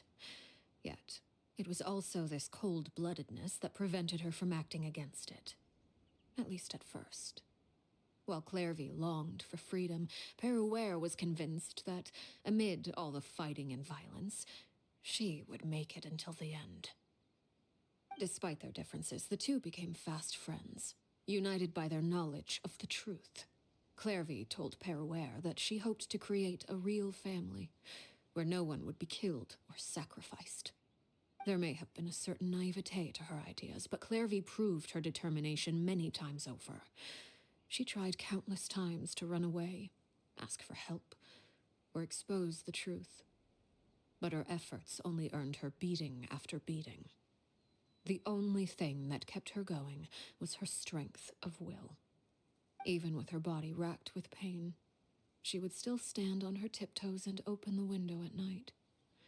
She and Peruere would look out at the moon together, a fierce longing for freedom shining in her eyes.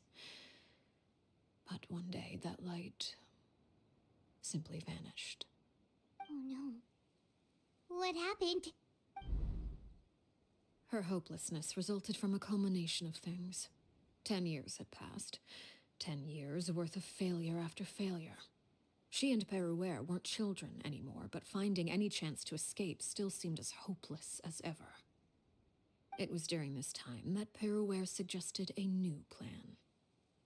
If escaping was out of the question, why not take down the very person sitting on top of this throne of lies? Mother herself. Clairvy rejected that proposal. She claimed that, as a famous harbinger, Crucibina possessed an unimaginable amount of power. Trying to kill her would have an incredibly low chance of success. Clairvy never gave another reason, but Perouer could see it written all over her face. Clairvy still thought of Crucibina as her mother. Killing her own flesh and blood was a line she couldn't bring herself to cross. If she couldn't escape and fight back, then only one option remained. Precisely. Death was the only way that she felt she could be free. It happened during a duel. When she arrived at the dueling ring that day, her partner turned out to be none other than Perouer, the very person that had stood by her side all those years. It was a fierce battle. But ultimately, Clairvy decided to let Perouer end her life. From that moment on, Perouer's journey was one written in flames. When the rain finally came and washed it all away, there she stood, the sole victor in Mother's endless game of slaughter. A trail of corpses strewn across her path to success. It was the very result she had predicted 10 years prior. Even then, she believed she would make it until the end.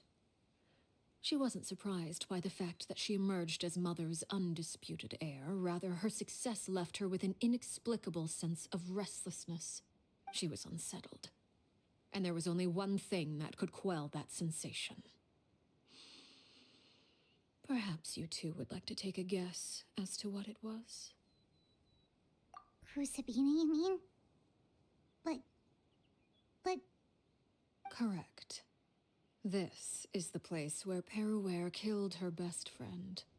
A mere year later, this is also the place where she fought tooth and nail to kill the mother they shared. The moment she acted, any conception of what was right or wrong ceased to matter.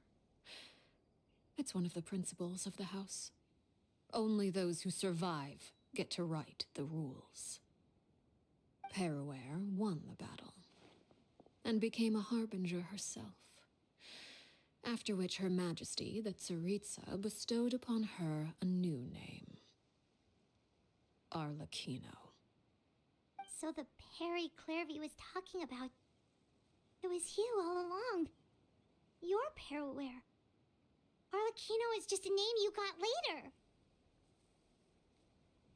I left that name behind long ago. I must say, hearing it now does bring back memories. After I defeated Crucibina, the moniker of Mother died with her. I chose to forego the title she called herself, and even chose to give up my own name. I rebuilt the House of the Hearth under a new identity. Not only as Arlecchino, but as father. And that is where the story ends. Any more questions? Yeah. Based on what you just told us, Clairvy wasn't a little kid when she was killed. So the Clairvy we met... Was she really a spirit at all? I suppose you could call her an illusion born of flame. Her existence is like ashes to a fire. Something left over in the wake of blaze and ruin. You see, a certain power runs through my veins. It's not unlike a curse. My flames leave behind shadows of anything they consume. Of course, the chances of those shadows morphing into a sentient entity are exceedingly slim. Clairvy is a very special case. Clairvy died when she was 16 years old. But what emerged from the flames was her 6-year-old self. Her appearance wasn't the only thing affected. Memory is a mysterious thing indeed. Losing a portion of your memories will alter your sense of self. Lose 10 years' worth, however. And it would be like living in the past. Like returning to a version of yourself that never grew up. No wonder Paimon got such a weird feeling when we were talking to her. Perhaps I should put it this way. Clairvy is someone trapped in time. It may seem like she exists with us in the present, but she truly lives in the confines of her own past. So if all of that is true, then you must have known about Clairvy for a long time. Indeed. She's a rather volatile and unstable entity. Sometimes she would look after the children. She's even saved some of their lives. But other times, she would hide from me and become obsessed with revealing the truth about the house to anyone who will listen. Shadows don't have the capacity to learn or grow. Any new information they encounter is quickly forgotten over time. Your attempts to expose Clairvy to sunlight, they failed, yes? The reason is actually quite simple. In Clairvy's mind, the house is impossible to escape, and it is this very perception that traps her there. But no matter. All I have to do is kill her again, and all will be resolved. I don't anticipate so much as a single speck of ash will be left behind this time. Wait! Paimon can understand why you might want her gone, but isn't there another way? So what if she's trapped in her 6-year-old self? She's still your friend! At least talk to her first! It's too late for that. She broke the rules, and now she must be punished. That goes for Filial and Nantoy as well. She's had quite the effect on them. I hope you understand. The difference between Crucibina and myself lies in our formulation of the rules, not our policy for enforcing them. Upholding the rules without question is a trait we both share, because that is how a household should be run. Is this really what you want to do? Whatever could you mean? Don't you want to say a proper goodbye at least? Whether as a killer or as a father, there are two things that must be avoided at all costs: anger and sorrow. Anger makes you impulsive. Sorrow causes you to waver. Well, it appears it's about time to proceed. Before we arrived, I told some of my well-behaved children to bring our troublemakers here by nightfall. I do believe I've kept my end of the deal. I gave your friends quite a bit more time. As for what happens now, we'll just have to wait and see.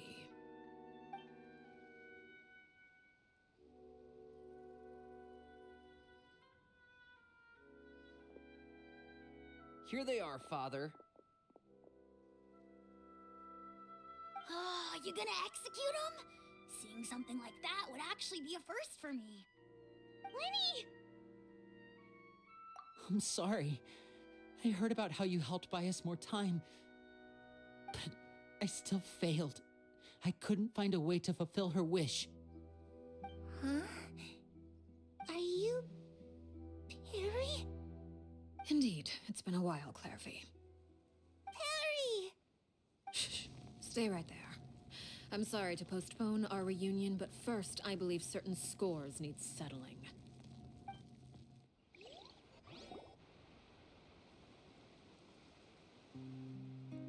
Father, let me explain. Out of my way. Father! You chose to conceal a threat to the house, and for that, you must be punished. Overall, however, I suppose your wrongdoing is hardly the most egregious of the bunch, so I'll deal with your punishments later. As for right now, the more pressing concerns are the traitors among us. By traitors? Do you mean us? Father, let me explain. We didn't mean to... Fultz, why don't you share what you heard? Yes, Father. Secret Midnight Meeting number 3. Participants, Filial, Nantoy, Sato, Toddy. Nantoy clearly said, if only Father wasn't the one who took us in. Sato added, I'm sick of this life. I just want to live as a normal person. Filial was the worst of them all. She called us crazies and said a bunch of mean things about Father. I did not! You're lying! Fultz is trying to frame us. It's not like I'm the only one who heard those things. After that, you and Toddy and a bunch of other people started talking about Clairvy. You were using all those things Clairvy brought up as an excuse to question Father. We're birds locked in a cage. The only way out is to destroy it. That's what you said, wasn't it? You little. You just want me gone, don't you? What did I ever do to you, huh? And you, Sheplo, have you forgotten who stood by your sickbed, watched over you, and changed your dressings? Come on, let's hear it then. What's your reason for all this?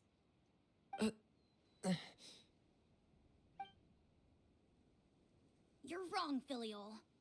We don't want you to die. You're our family. Liar. You wouldn't be doing this if that were the case.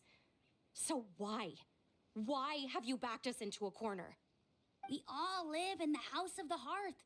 You know the type of work we do, Filial. A single betrayal can cost dozens of us our lives. It's not like it's never happened before. That kind of thing is hard to forget. That's why the House of the Hearth cannot tolerate any form of betrayal. Ever since we came to Poisson, you've had 7 secret meetings. A lot of the things you talked about really crossed the line. You've been spying on us for half a month? Wait a second. Now that I think about it, the move to Poisson was just a way to make it easier to spy on us, wasn't it? Because we were all in one place. You've had this planned all along. Filial, Nantoy, I'm sorry. I owe you both my life. I owe Clairvy too. If it weren't for all your help after I got poisoned, I wouldn't be standing here today. If this were any other situation, I would do anything to repay that kindness, even if it cost me my life. But rules are rules. I'm sorry. My hands are tied. Why? Why? That's enough, Filial. We made a mistake, and we should own up to it. We broke the rules, plain and simple. And now we have to face the consequences. I'm sorry, Chapleau. Fultz. I'm sorry, Father. We accept our punishment. Chapleau, according to the rules of the House of the Hearth, how should these traitors be punished? All those who betray the house pay with their lives. And so it shall be.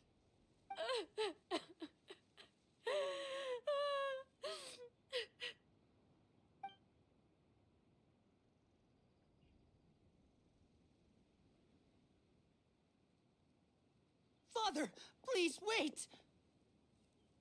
Something you want to say, Linny? Please reconsider, Father. What Filial and the others did, does it really count as betrayal? We all come from broken families.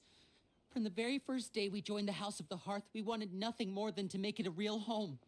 But the truth is, none of us know what a real home should look like. I'm not saying I have all the answers. All I know is this. Killing Filial and the others may uphold the rules, but doing so will only bring us further away from being a real family than we've ever been. So please, Father, please reconsider. I agree with Linny. Father, please. Linny, you...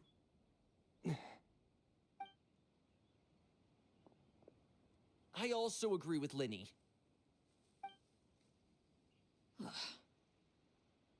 An order once given cannot be rescinded. However, given the extent of your determination, I suppose we shall have to go about this a different way. Draw your weapons and face me. Our weapons? Father, are you referring to a duel? Precisely. The rules of the house will not be altered. Traitors must be punished. However, Resolving disputes with a duel is also one of our rules, one that also applies to me.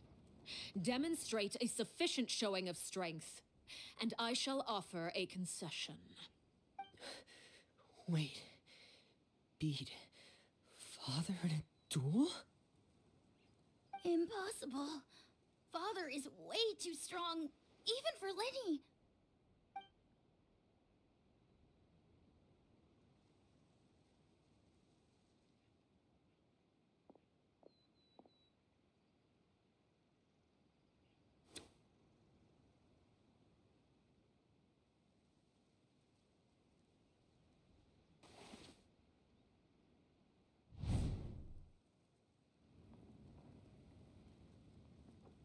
Did you hear that, Traveler? Lenny and the others have to duel the knave. What should we do? Can they really win something like that? If they lose, those people from the house are really gonna be executed. Hey, are you listening?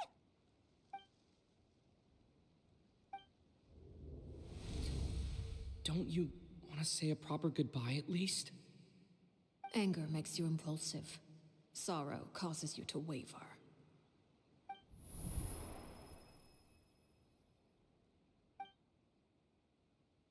Oh. Looking at that expression on her face, she seems really serious about this. Guess that means there's no chance she's throwing the duel on purpose, huh? When guests are around, families are often on their best behavior. And any disputes are less likely to escalate. When the time comes, make the choice that you deem most appropriate in the situation, and lend your help to the House of the Hearth. What's wrong, Traveler? Hey, where are you going? Traveler? You're asking to join the duel against the knave? I'll allow it. We do have a ready-made dueling ring at our disposal, after all. All I would advise is this. Keep a firm grasp on your weapon, and give it your all. Any less, and you may just lose your life.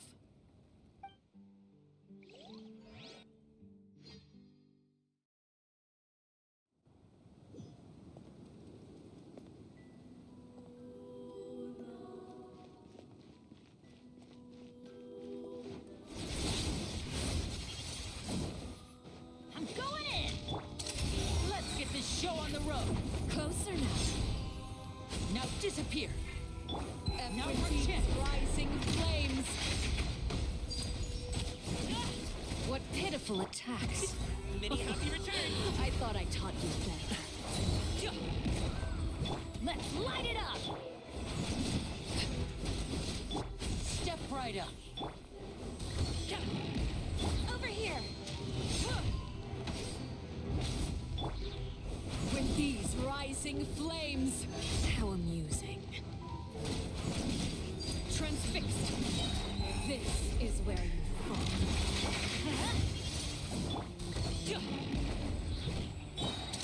Here comes getting you! Now that's more like it. Spare your energy. Running is of little use. With these rising flames! Everybody stand back! Watch out for Father's movements!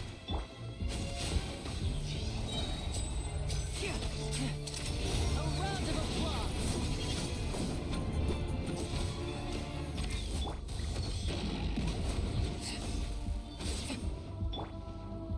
What pitiful attacks! Over here! I thought I taught you better.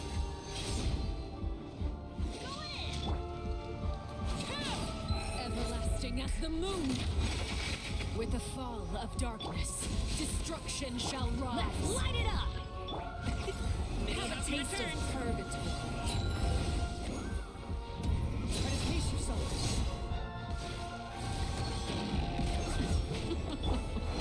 Look at you. Trapped like a bunch of helpless Teamwork is ants. dreamwork!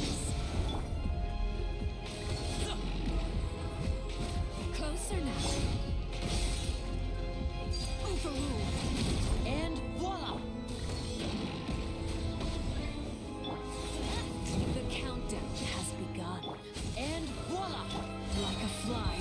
in a whim.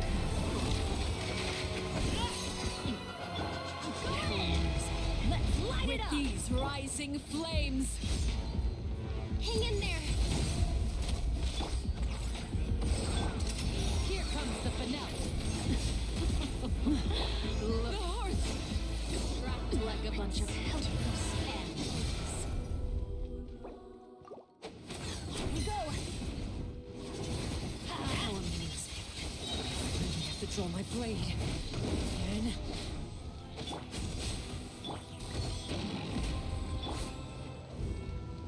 Spare your energy. Running is of little use. Adventure time! Let's light it up! I'm going in! Many happy returns. Now's our chance. Look at you. Trapped like a bunch of helpless Now disappear. animals. Let's get this show on the road.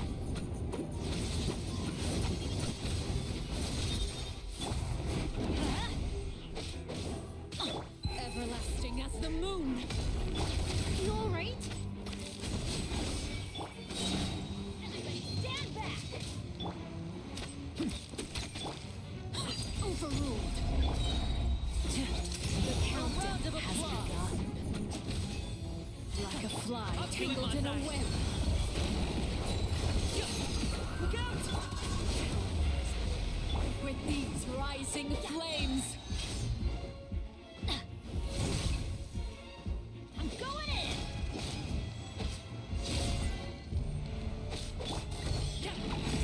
Spare your energy. Running is of little use. And voila! Not bad. You've proven to be a worthy opponent after all. Witness my rise. Not Let's get bad. this show on the road. You've proven to be a worthy opponent Teamwork after is all. true! Mighty How mythical beast. amazing. Over here!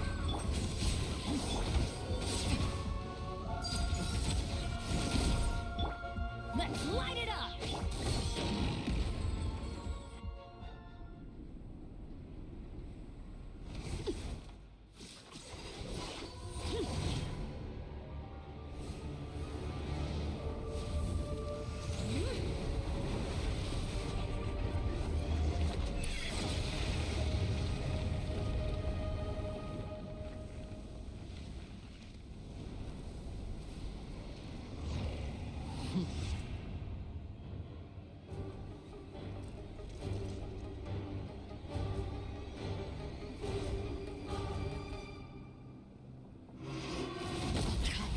No pain. Seared away. My blade is all that voila. remains. Everybody stand back! Forget about me. Who's next?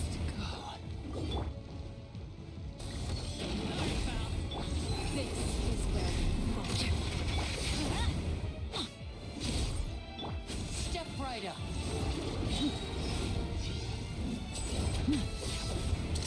Here comes the finale. Now's our chance. Over here!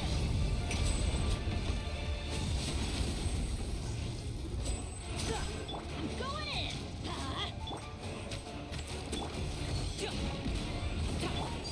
Overruled.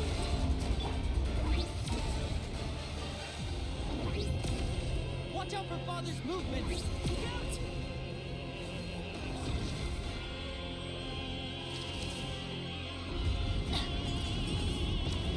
The sun and moon have set. Only ruin remains. Adventure time! Extinguished. Now's our chance. Over here! This is just like who's lost.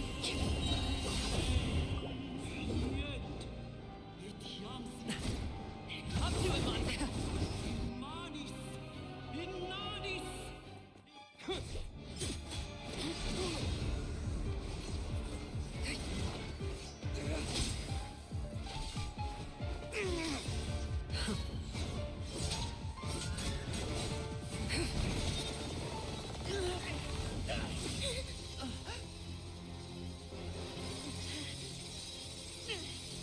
You should know better than to crowd in one place.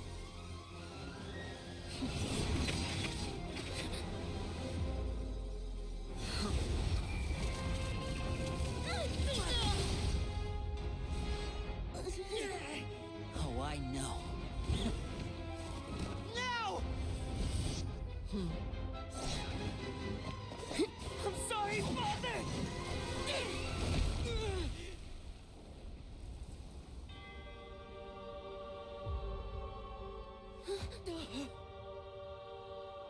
Sorry for what? This pitiful excuse for an attack.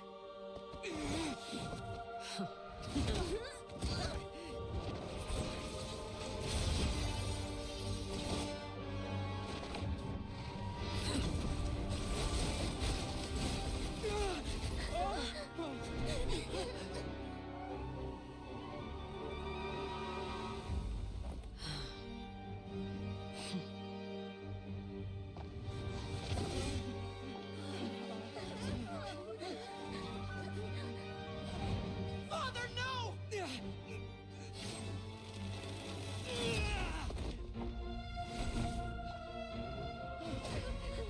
Made it out, did you? You're stronger than I expected.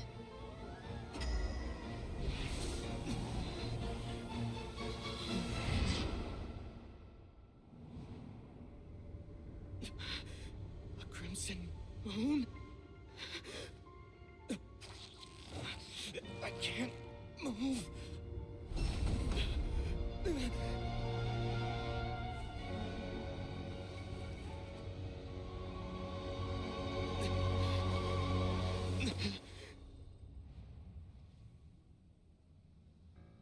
Still, not strong enough to beat me.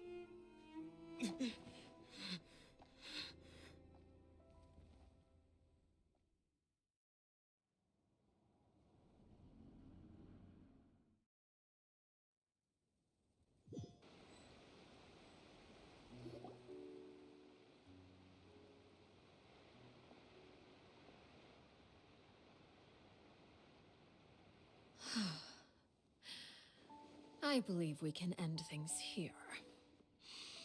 It's not often that we get to enjoy the company of guests, after all. We wouldn't want things to get too out of hand. Brother, are you all right? Lenny, Given that I am the victor of this duel, as agreed, the punishment stands. No!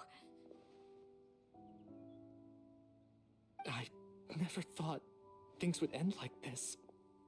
However, everyone involved in the duel demonstrated a remarkable level of strength and determination. In light of this, I'm prepared to change the method of execution. Elwar, the bottled flames I gave you for safekeeping. Do you still have them? Yes? I wasn't sure what they were for, but I've kept them super safe. I didn't lose a single one. Wonderful. Then, in just a moment, I'll have you administer them. Bottled flames? Indeed. They're the product of a secret experiment. Under certain special circumstances, flames can be extracted from my person and preserved. Once ingested, searing pain will spread across every inch of your body. No harm will come to you physically, but your memories will be burned away. If you can withstand the pain. When you awake, you'll have forgotten everything you know about the House of the Hearth, and will be expelled from the organization. In other words, administering this concoction will kill the version of you that grew up in the house, and give you a new identity.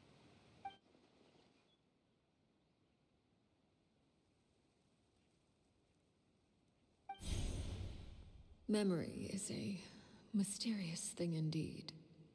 Losing a portion of your memories will alter your sense of self.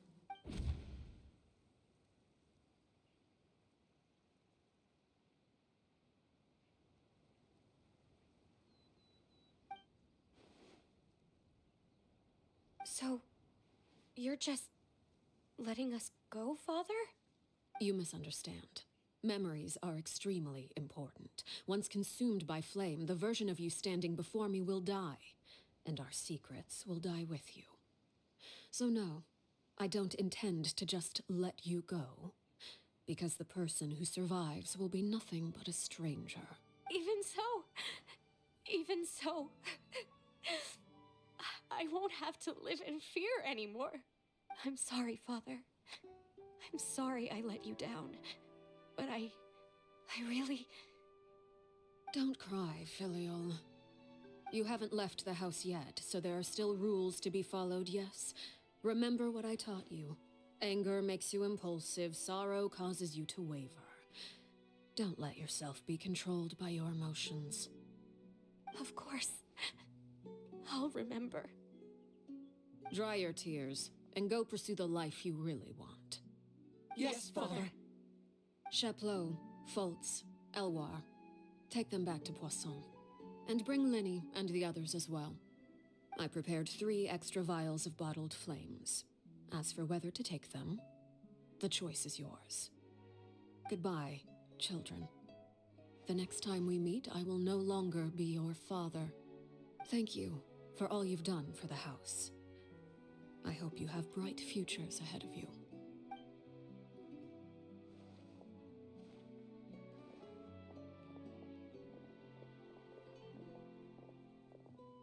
Father. Let's go.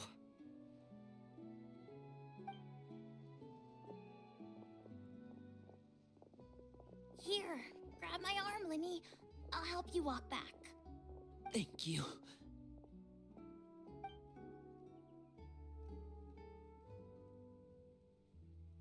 Clairvy.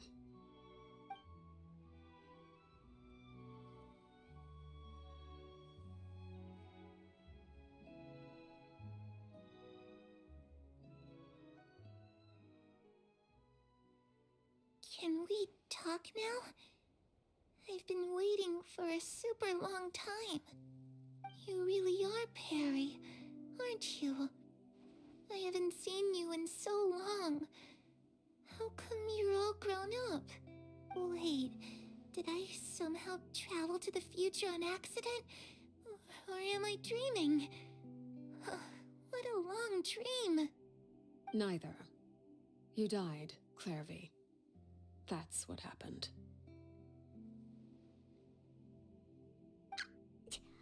You could have at least sugarcoated it a little.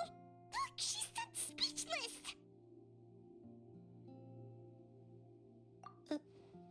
Oh. Okay then. Huh? That's it? You accepted it just like that? Yep. If that's what Perry says happened, then I believe her. Perry wouldn't lie to me. Plus, I don't really need to know why I'm like this. I'm more curious about what happens in the future. If you're a harbinger now, Perry, that means Mother is gone, isn't she? Can you tell me about it? I want to know what happened to her. And to me. You never stopped trying to defy fate. At first, no one believed you. You could only vent your frustrations to the moon. In fact, you often sought comfort in the night sky. You wanted to see the aurora, so one night we promised each other we would go to Snezhnaya to see it together. Later on, you tried to run away, but you were brought back each time. Mother spared your life, but it wasn't out of kindness. Instead, she decided to make an example of you by slowly torturing you over time. That way, the other children would know what happens to traitors. Still, you never gave up. Mother hoped that through ruthless duel after ruthless duel, she would be able to crown an ultimate victor among the children she raised. But you called on everyone to unite, to fight to a draw in order to reduce casualties. Your efforts may have only delayed the inevitable, but still. You gave them hope. You tried everything you could think of, but every attempt ended in failure. Still, you never turned your sword on Crucibina, and you never turned it on me. On that gloomy day, you told me, for the last 16 years of my life, I've done everything I can to fight for freedom. But now, I realize that the only freedom I truly possess is the freedom to choose to die. I never imagined I would say something like that. I must have been feeling really worn down. But somehow, I still think I understand. According to Mother's plan, only one of us was going to make it until the end. And I always hoped that person would be you. If I could do it all over again, I still don't think I would make a different choice. Even when I first met you, I knew you'd be able to do what I couldn't. Is that so? Even now, I'm not sure I truly understand what kind of freedom you were trying to pursue.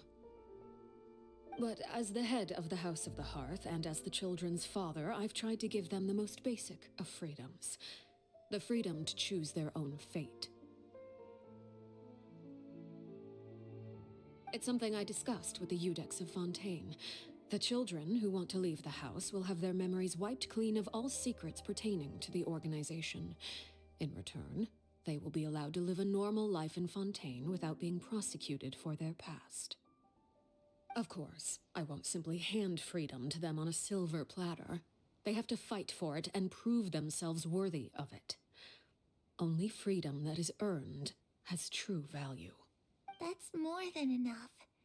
That's exactly the kind of life I was fighting. You know, Perry, I think you're a pretty amazing king, and a really great father, too. I'm really happy that you're the one who took over the house. I guess I do have one regret, though. I still haven't seen the outside world. Well, it just so happens that our dear guests over here have been to many nations and traveled to countless places. Perhaps they would be willing to tell you what the outside world is like. Really? Of course! We've traveled all over the place. We've got so many stories, we could probably talk your ears off for 3 days straight. You know, I used to dream of being a bard. Playing the lute while singing into the winds of freedom. Even if there was no one there to listen, I would have continued to sing no matter what. Ah, that's where Mora comes from. I never knew that before. If I had some Mora, I would buy 3 new dresses. One for me, one for Perry, and one for Mother. It's just too bad Perry doesn't like wearing dresses.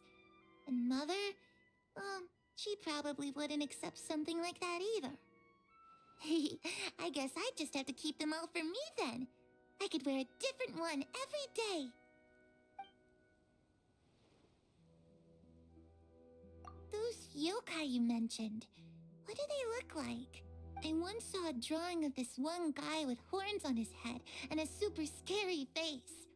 Are there any yokai like that? Oh, sounds like you're talking about an Oni. Yep, we've met one, and let Paimon tell you, they're not nearly as scary as they look. I was always too afraid to skip Mother's fighting lessons. But at the academia, I bet you could do all sorts of secret things in class. Things that have nothing to do with studying. I'm just kidding. Being able to study whatever you want without having to fear for your life actually sounds pretty great.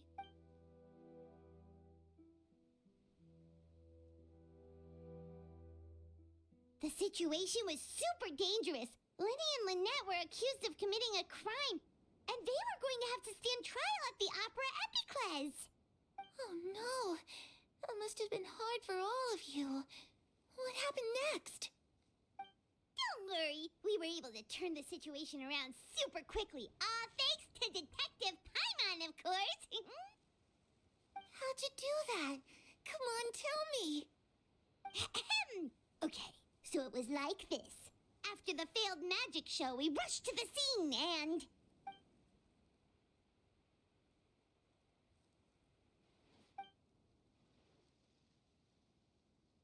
Shadows don't have the capacity to learn or grow. Any new information they encounter is quickly forgotten over time.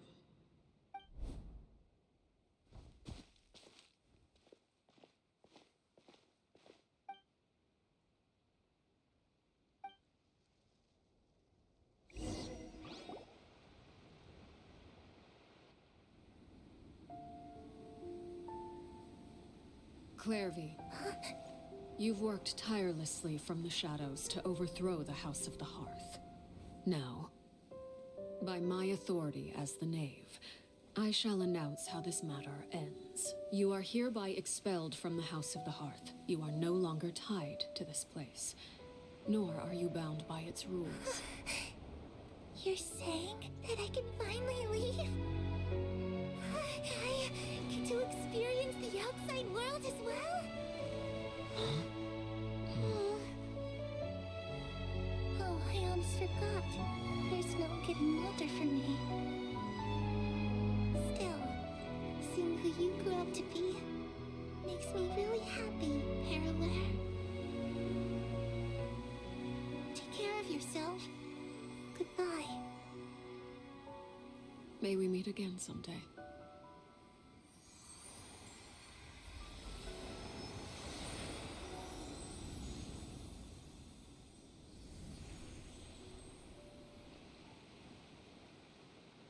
Clairvy.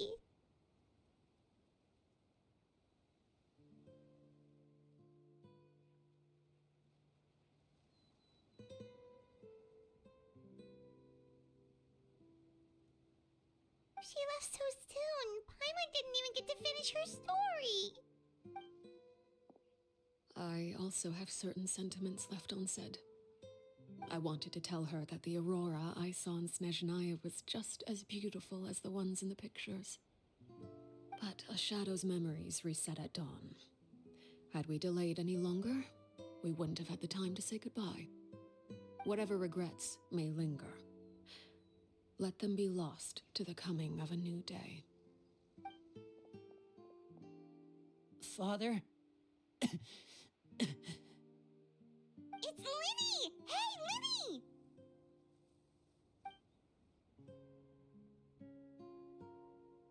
What is he doing back here? Let's go check it out.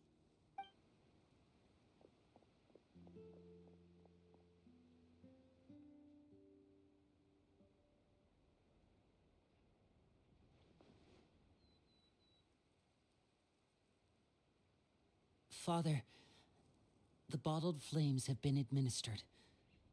Filio and the others have left the house. And you? What have you decided? Thank you for giving us that choice, Father. But we never wanted to leave the house. It's the only home we've ever known. Lynette and Fremine feel the same way. They're recuperating back at the Hotel Bouffe d'Été. But I decided to come back and tell you where we stood. I'm sure you're well aware of the expectations I have for you. I want you to follow in my footsteps and become the next king of the house. Yet you seem to have different ideas. I must admit, I'm rather surprised by your decision to stay. There's nothing wrong with choosing to live a quiet life. Leading this organization is a heavy responsibility, one not so easily carried by someone forced onto the throne. I just never understood what you saw in me. What made you believe I was deserving of that throne? You're brave, talented, and, most importantly, you cherish your family. You would do anything to protect them, even if it costs you your life.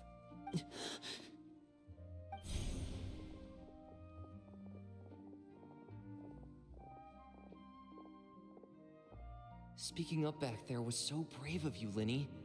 It's all thanks to you that we were able to convince Father to back down. You're a hero, Linny. Hero. Father is the real hero. Had Father gone all out during the duel, there's no way I would have walked away with my life.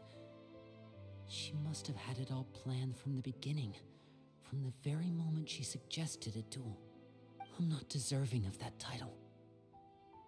I'm not strong enough or smart enough. You're wrong. In my opinion, all you need to be deserving of the throne is conviction and the necessary strength to act on it. We may have different ideas of what it means to be a family, but you can hardly be said to lack conviction. What you truly lack is strength.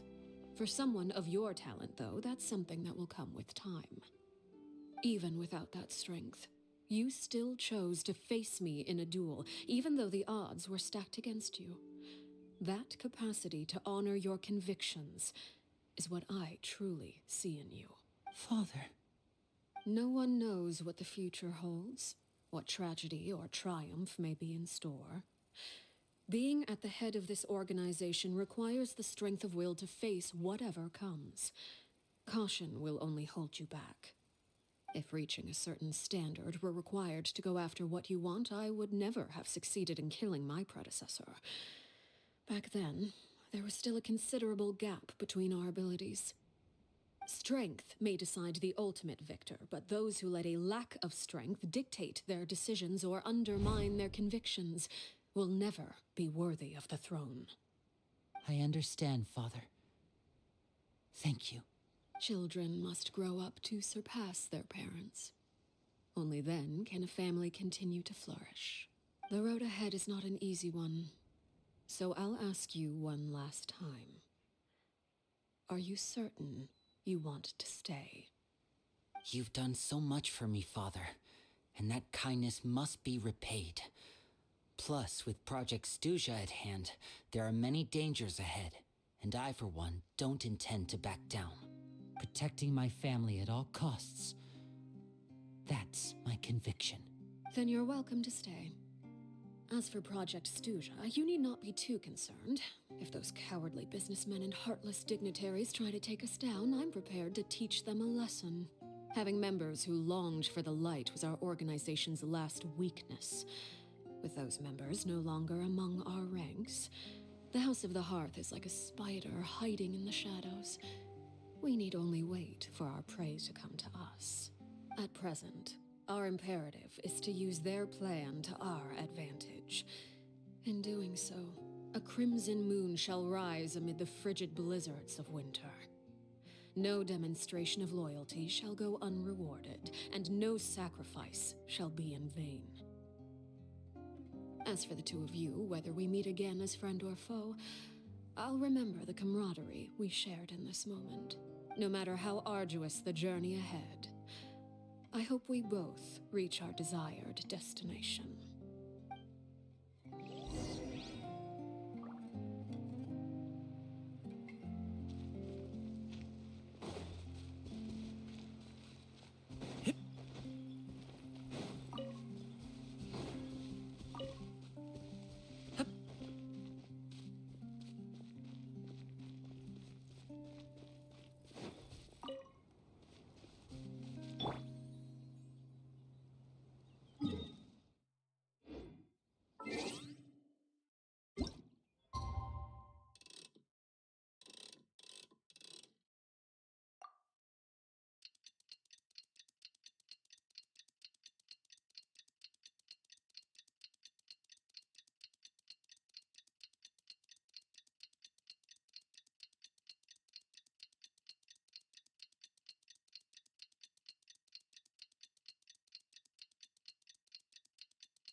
Didn't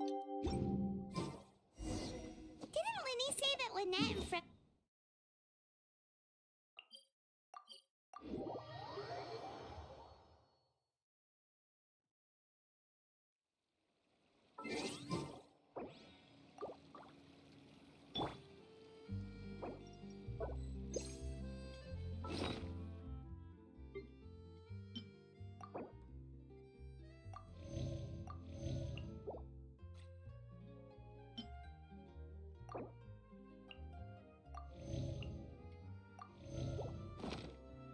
Benny's adventure team, assemble!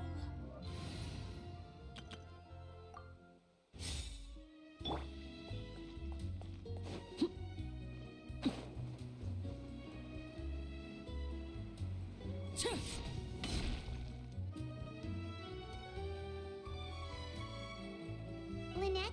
Fremine? How are you feeling? Much better. Whew, what a relief! What about you? Are you feeling all right? I knew you'd come out unscathed. Us, on the other hand, well, We've been bedridden for 2 days. I couldn't even turn over. Oh, and I wanted to ask, is Clairvy gone? Linny and the other members have left Poisson and returned to the House of the Hearth. According to him, there haven't been any more sightings of a spirit roaming the house. I see. I'm glad. Father came to check up on us 2 days ago and told us about what happened with Crucibina and Clairvy. Actually, I've met Crucibina before. Wait, what? You've met the former knave? Crucibina died a year after Clairvy. It was during the year between their deaths that I joined the House of the Hearth. Crucibina had an extremely cruel and radical way of doing things. While she was alive, the atmosphere in the house was suffocating. When I joined, though, the experiment she valued so much had already come to an end, and all the people involved, dead and injured alike, were gone. Crucibina never talked about the past with us newcomers. A couple of months after I joined, Father killed Crucibina and burned all her files. With that, the names of all the people subjected to her experiments, Clairvy included, were lost to the flames, along with the painful memories they represented. Father took in Lenny and me a couple months after that, but she never mentioned anything about Crucibina or Clairvy. It really seems like something she was planning to keep to herself. The last time you talked to her, did she mention why she kept it a secret for so long? She said she didn't want us to be affected by the darkness of the past. She was worried we'd develop a false sense of gratitude towards her if we knew about it. The foundation of a family should be free of any corrupting influence. Whatever happened in the past, it has nothing to do with who we are now.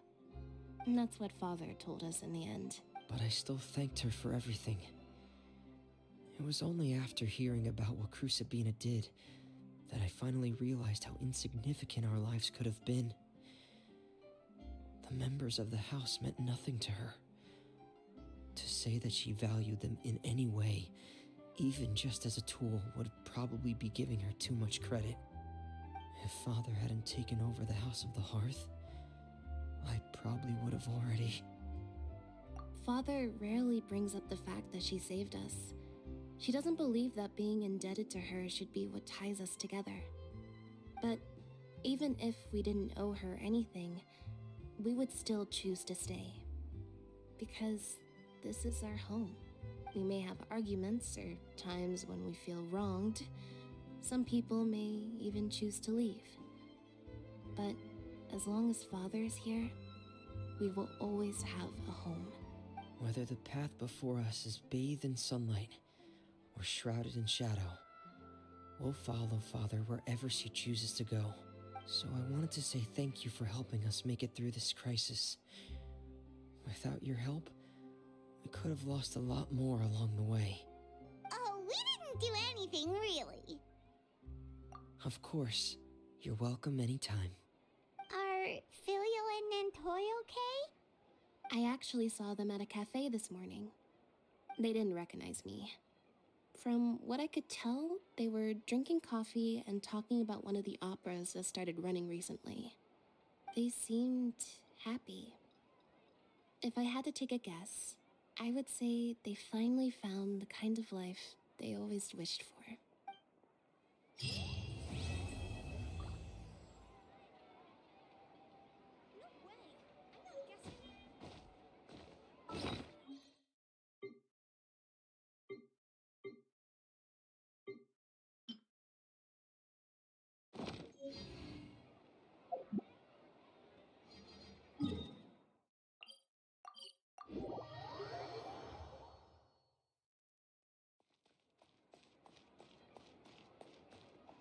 Ad Astra. Thank you for Ad Astra.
Disappear!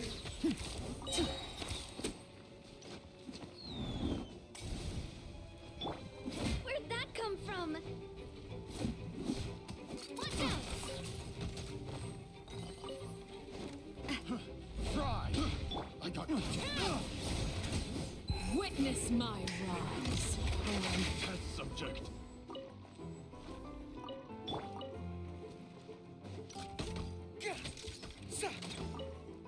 The hunter becomes the hunted.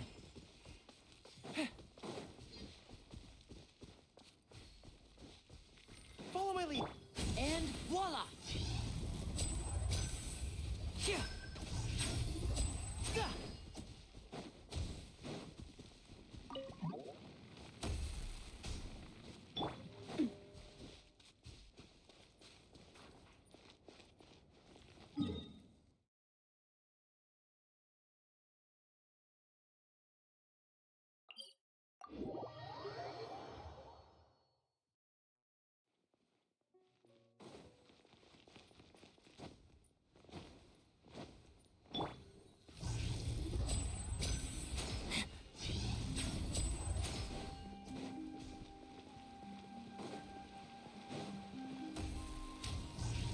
Yeah.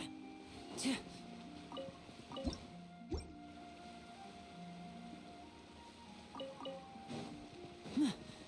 Step right up.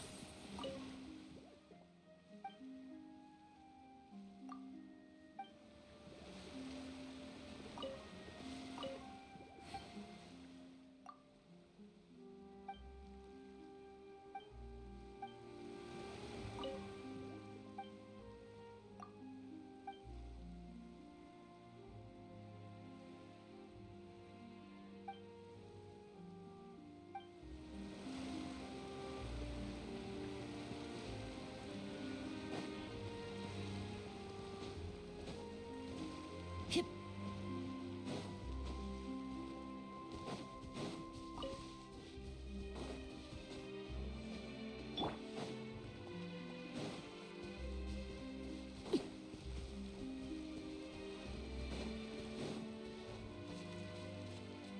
Yeah.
This route.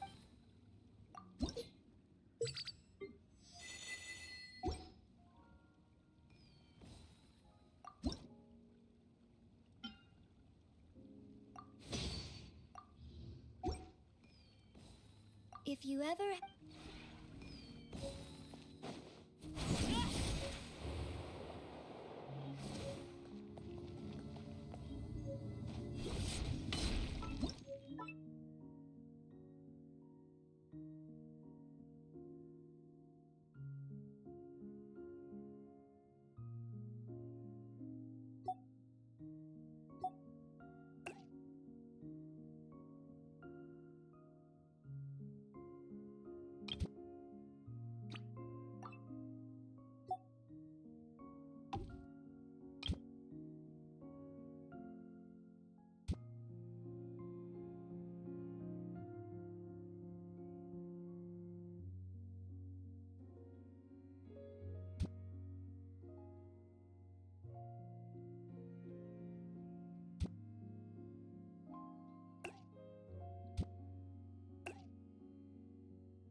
It's my turn to play the game. I shall follow your lead.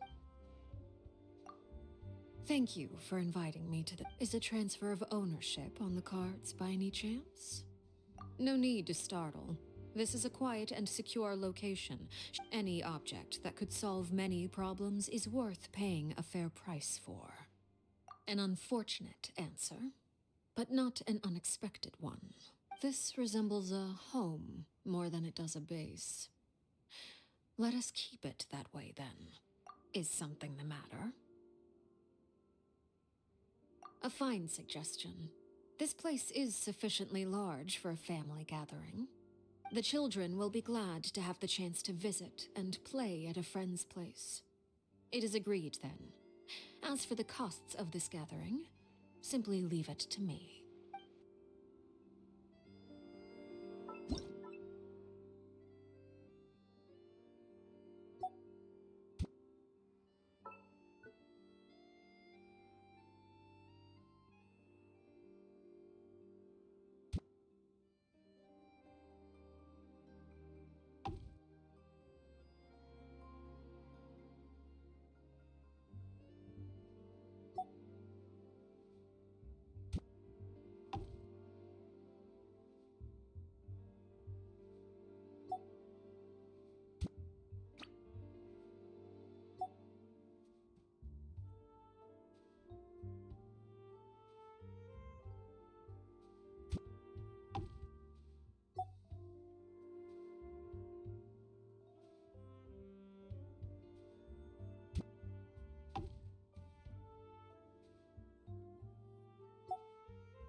Scatter! Skyward!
One is fast on.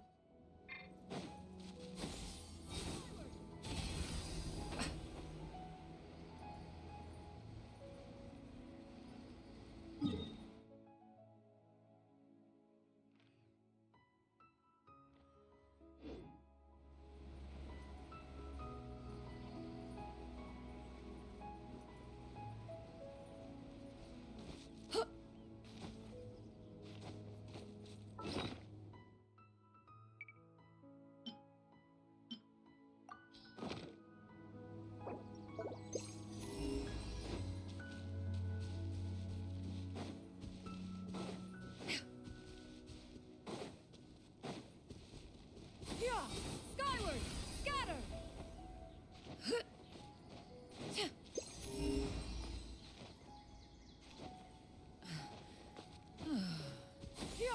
Skyward!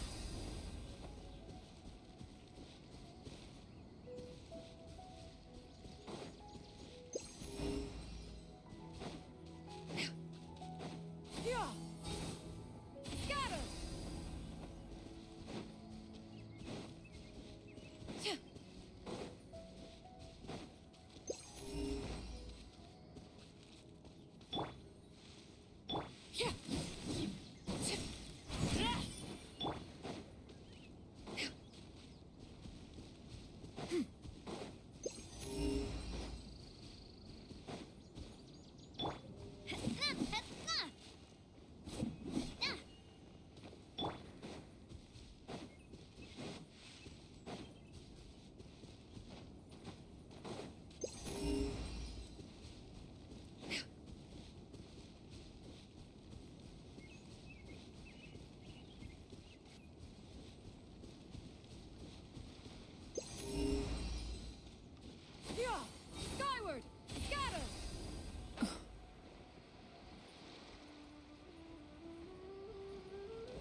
Company, fall in!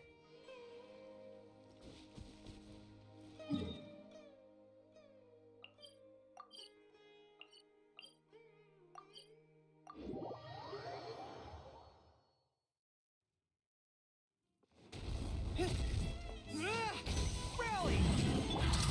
Let's get this show on the road. And Follow my lead. Watch out! Nah. Watch out! Nah. Hiya! Attack! transfixed. Now disappear. This is where you fall. Watch out!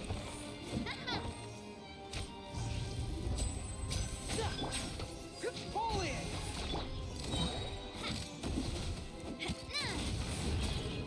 Fire! Well, with rocks.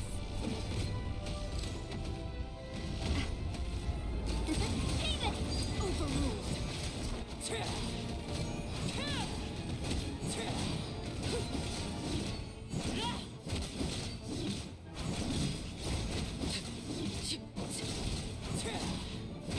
Step right. Witness my rise. Transfixed. Advance!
There'll be an extra fee for that.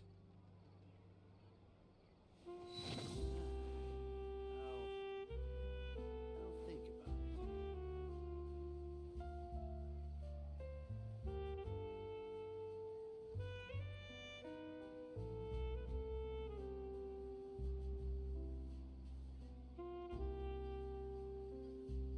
There'll be an extra fee for that.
This is where you fall.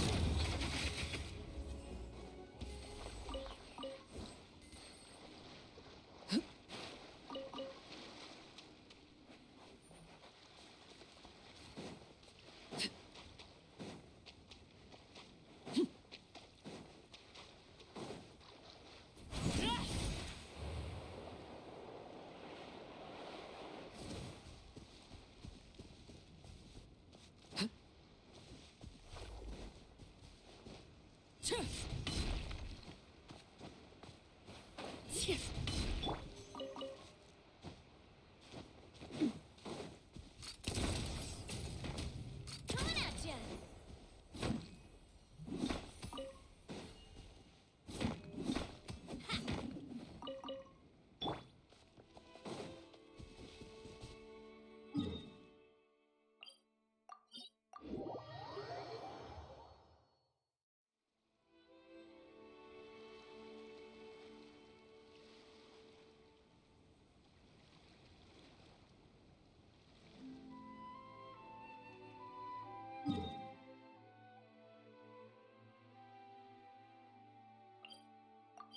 Into my eyes is ill-advised. I can't promise you'll like what you see.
Transfixed!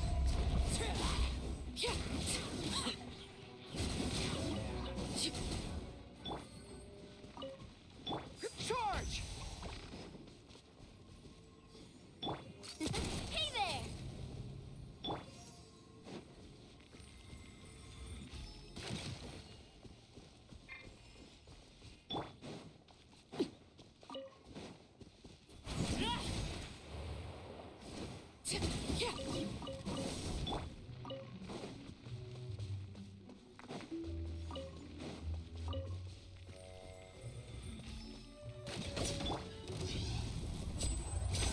And voila! Laid bare. Everlasting as the moon! Advance! Hey there! Hey there!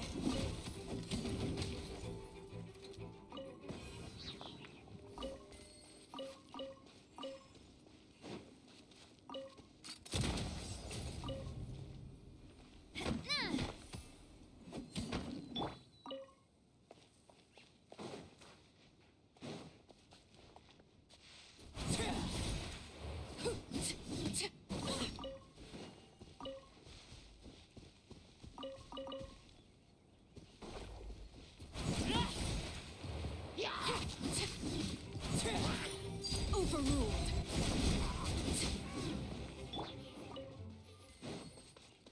Follow my lead.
to bear.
What could the children be up to? Never mind. Let them do as they please.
Overruled.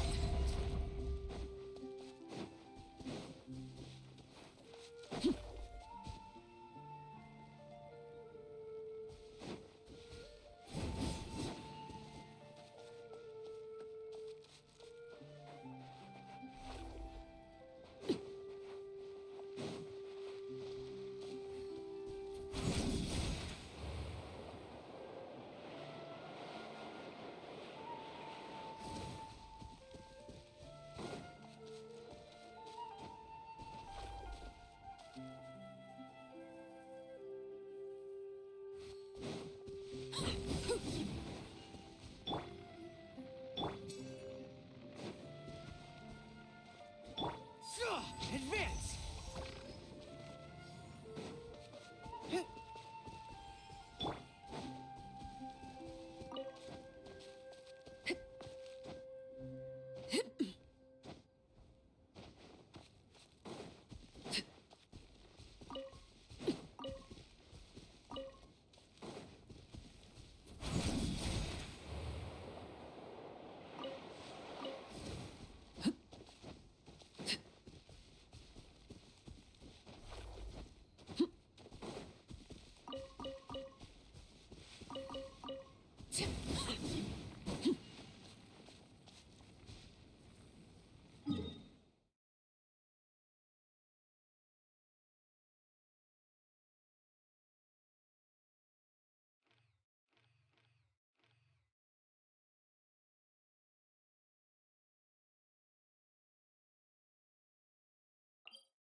Transfixed!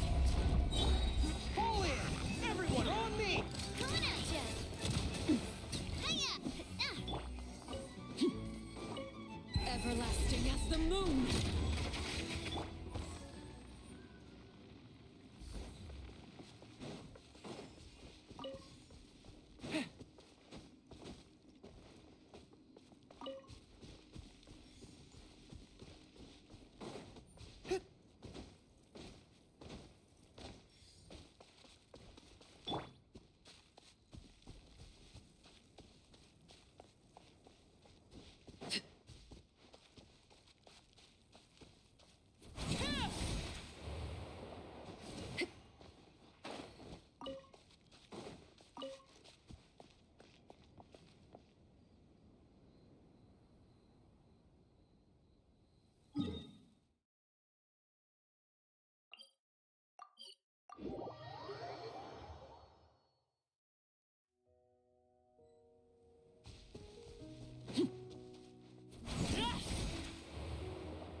Yeah.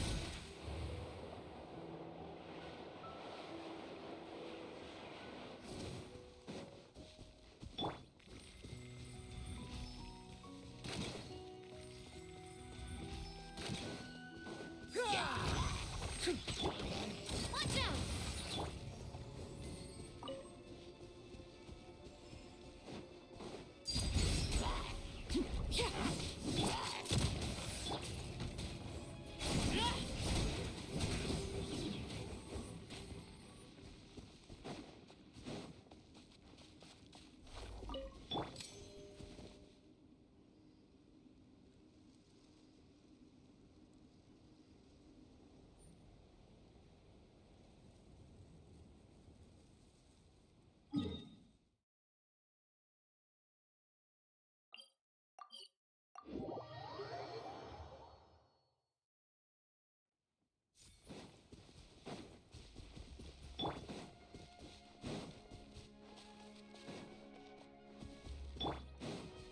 Follow my lead.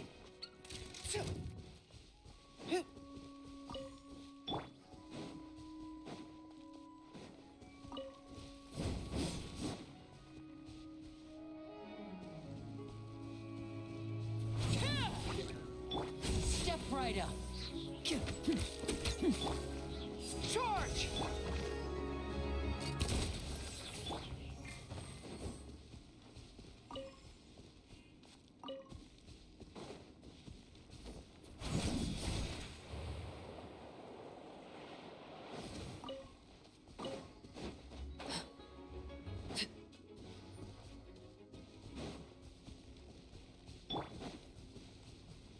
And voila!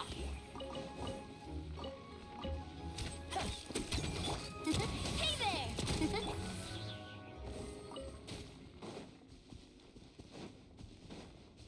Lay bare. This is where you fall.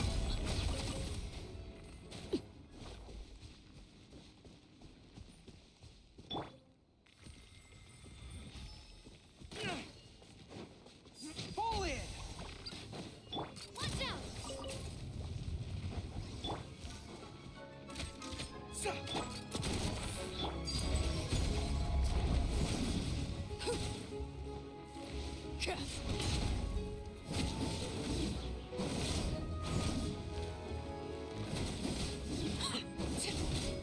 Charge! Hey there! Attack! Watch out!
Coming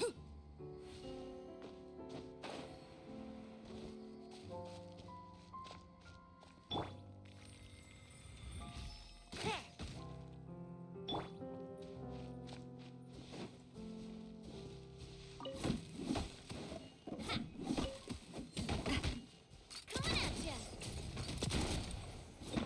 Ha-ha! Hiya!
This rep.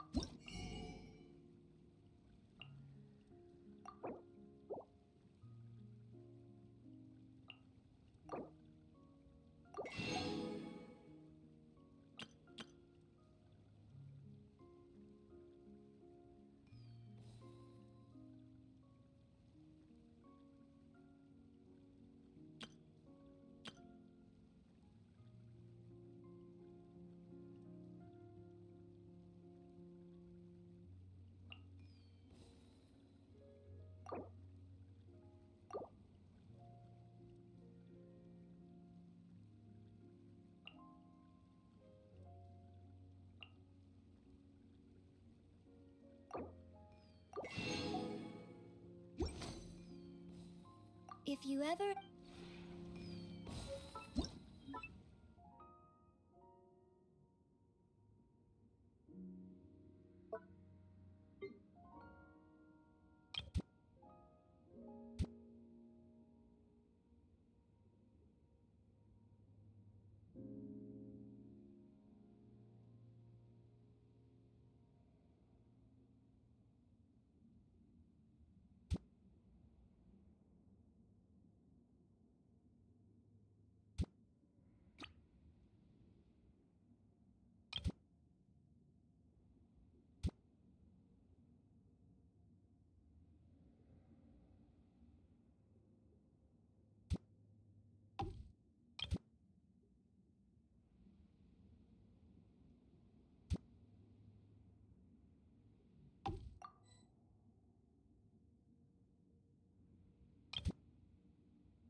Something you wish to report? Go on. You have my undivided attention.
following me. Incoming.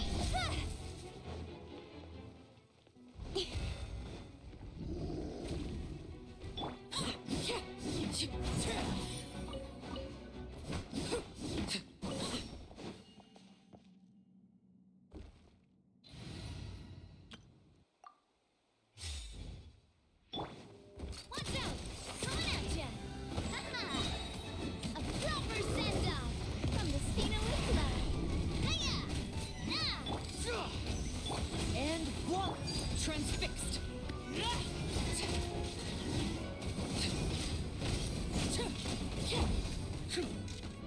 Advance!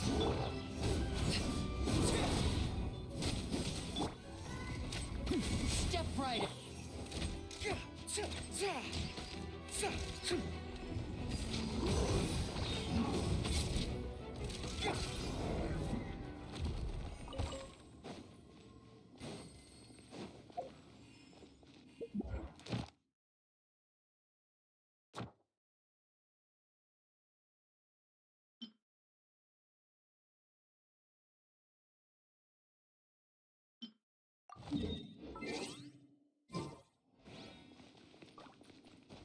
Hup!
impressive bounty.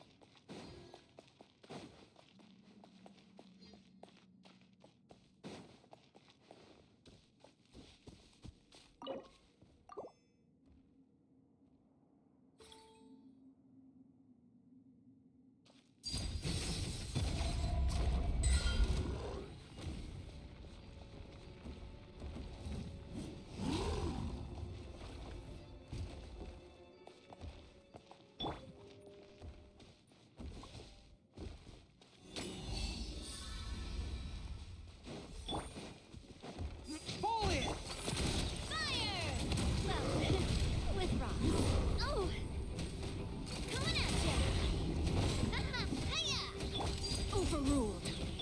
And voila! Coming at ya! Charge!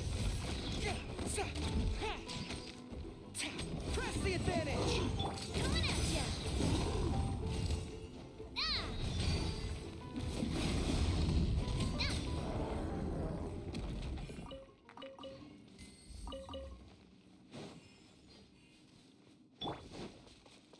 Everlasting as the moon.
Something with which to commemorate this occasion.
disappear. Laid bare.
Charge!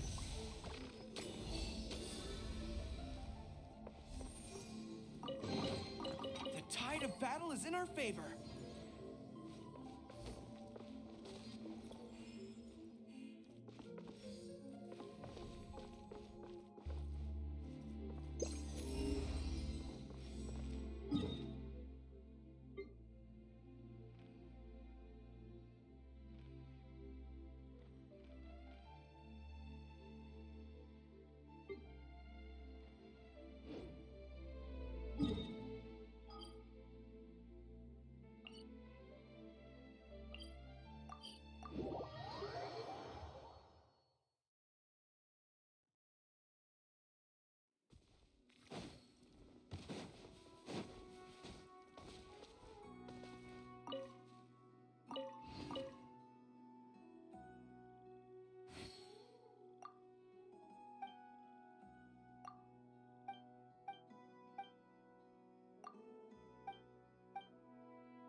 Fall in!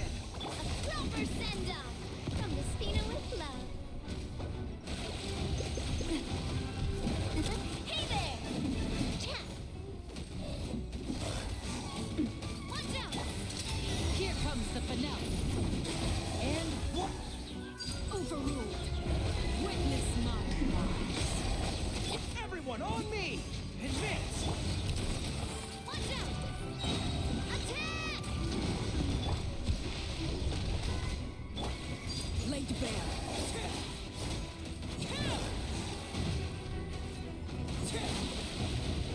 Step right. Watch out! Hiya! Nah! Chat! Attack! That's the way. Let's get this show on the road. And everlasting as the moon. Fall in!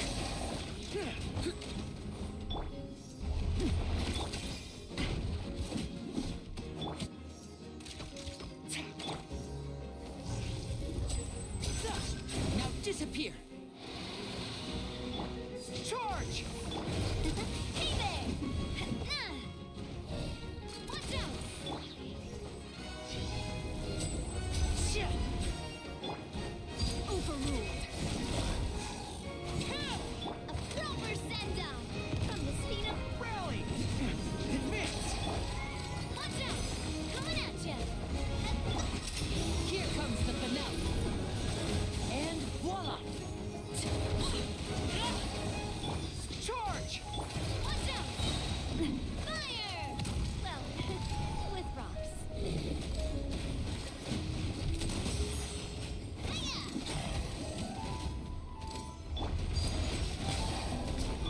Advance!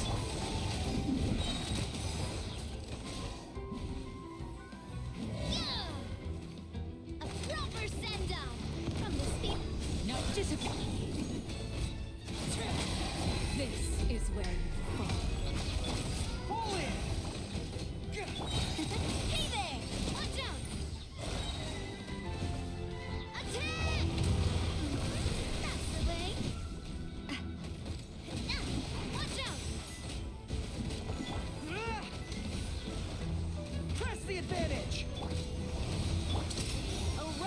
applause!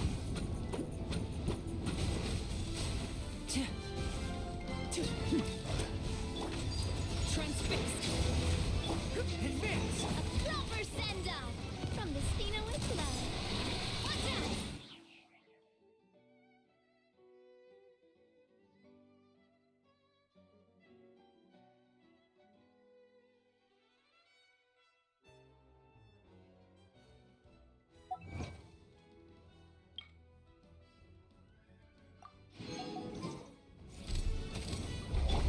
Witness my rise.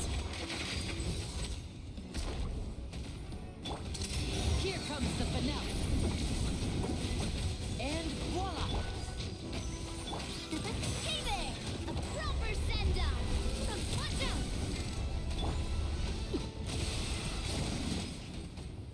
out! Everyone on me! Hey there! Now disappear!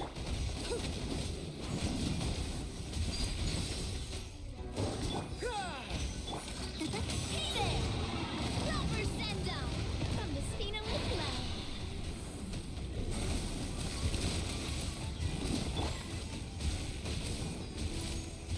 Watch out! Pull in! Step right up! A round of applause!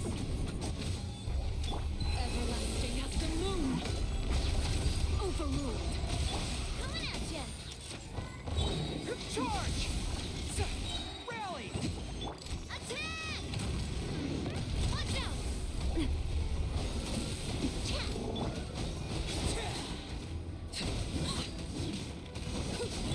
Now disappear!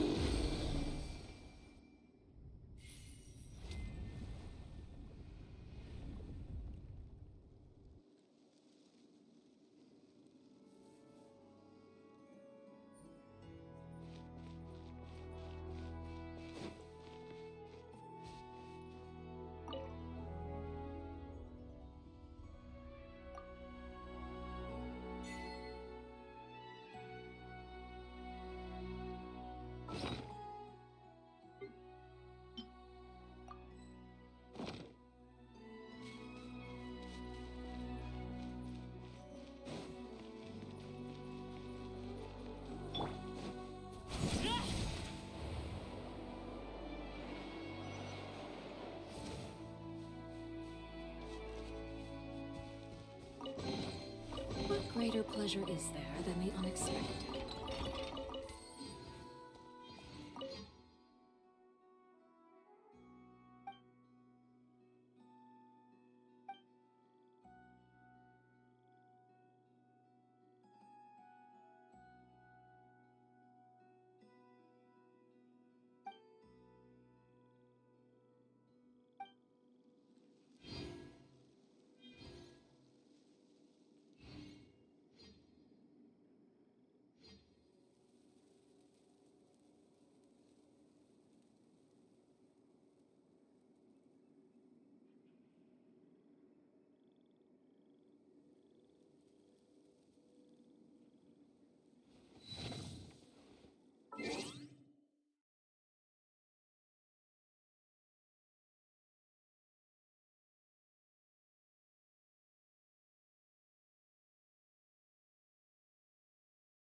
Hey there!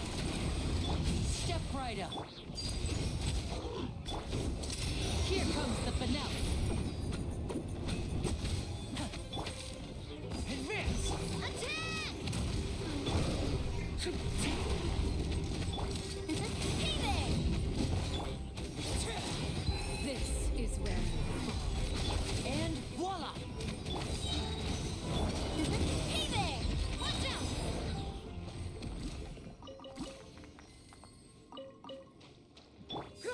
Fall in!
Everyone on me! Attack! Coming at ya! Hey there! Laid bare. Let's get this show on the road!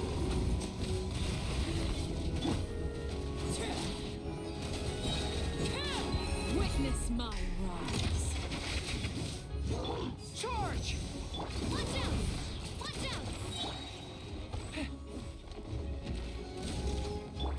Transfixed. Step right up. Advance! Watch out!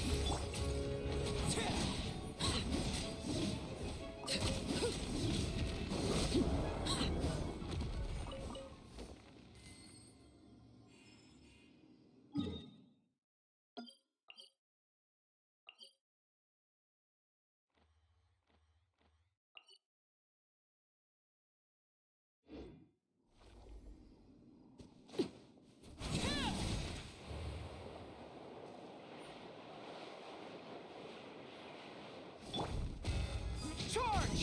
Press the advance! Coming at ya! Watch out! A proper send-up! A round of applause. And voila!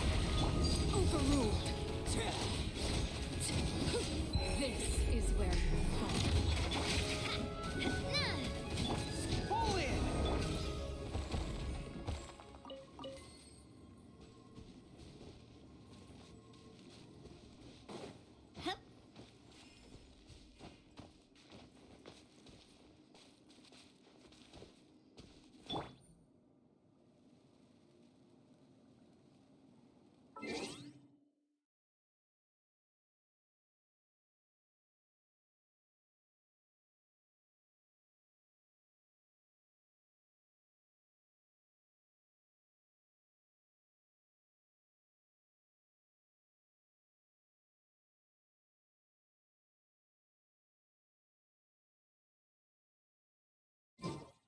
What could the children be up to?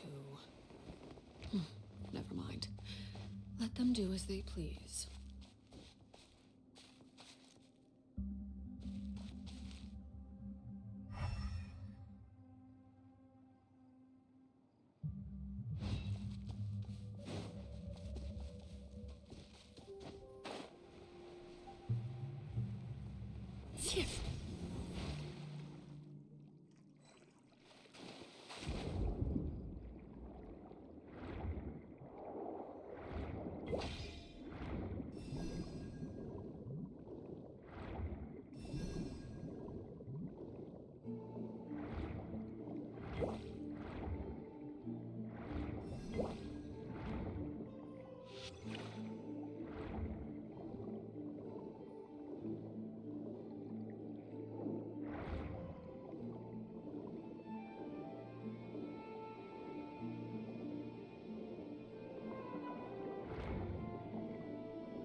Ah, something with which to commemorate this occasion.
Witness my rise.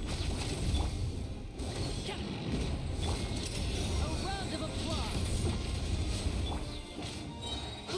Everybody stand back! Many happy returns!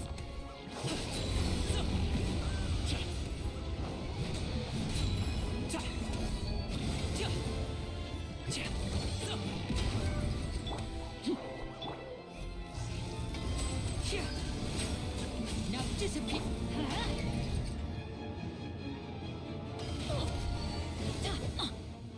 Let's light it up! Overruled.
And voila!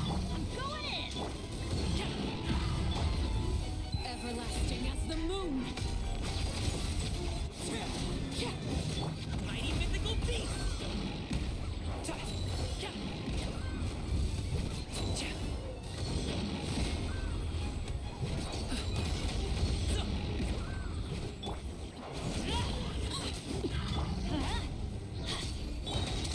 Let's get this show on the road. Everybody stand back! Transform.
disappear. Many happy returns.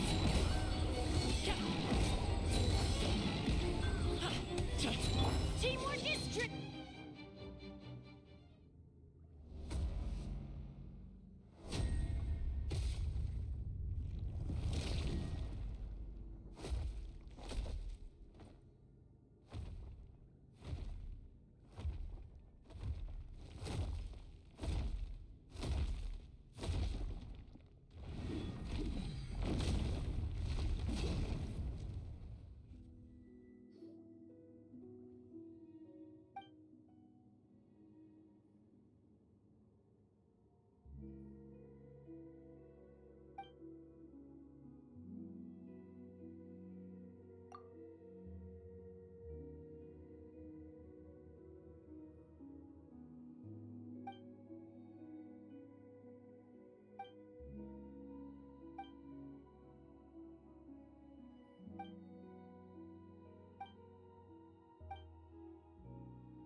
right up.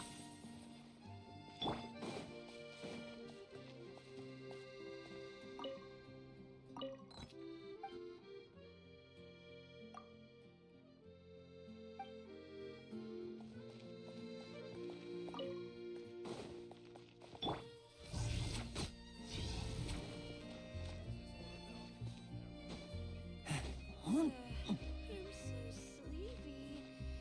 Why did I have such a strange dream?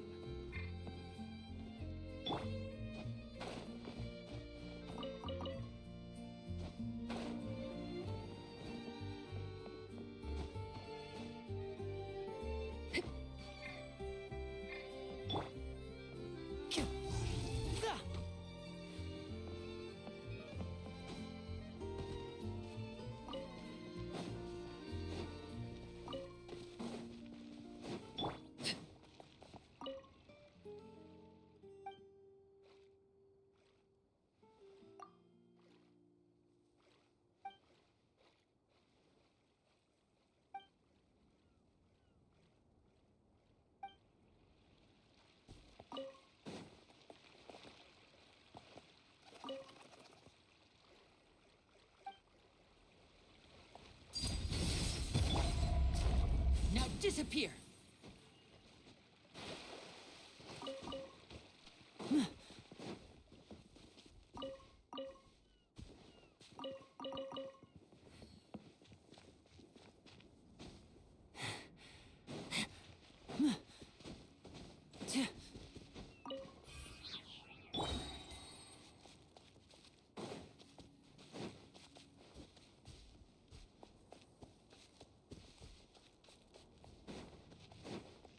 One more game, then I'll tell you. This is all great, but have you heard of the,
more game, then I'll tell you.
impressive bounty.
Time to broaden the horizons again.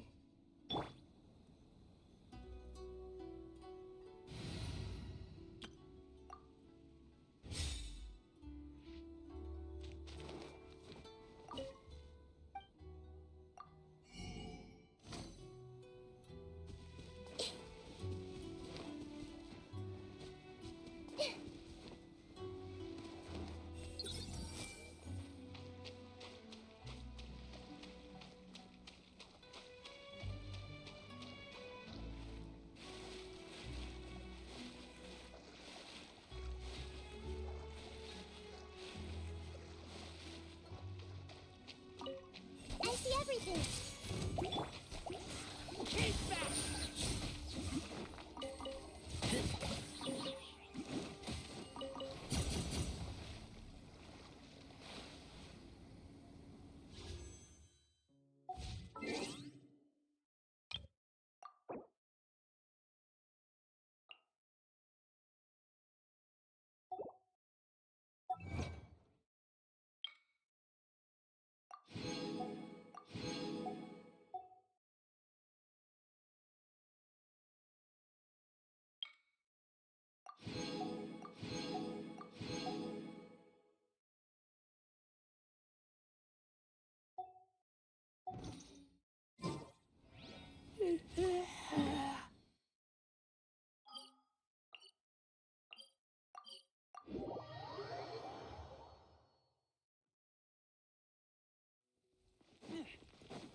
Exactly. But none of them believed me. Yep, you're right.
Something you wish to report?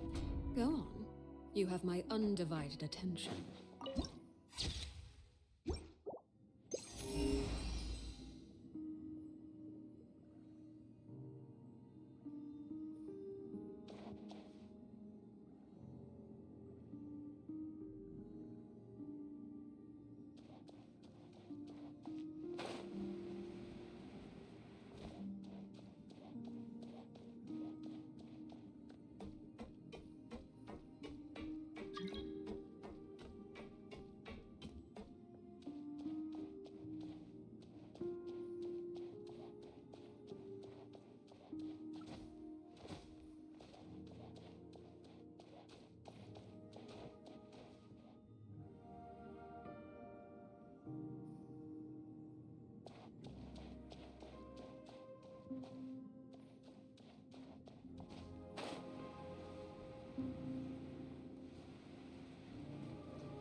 Speed of light.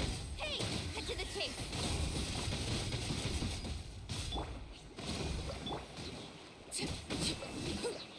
Witness my rise. Ah, something with which to commemorate.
children be up to?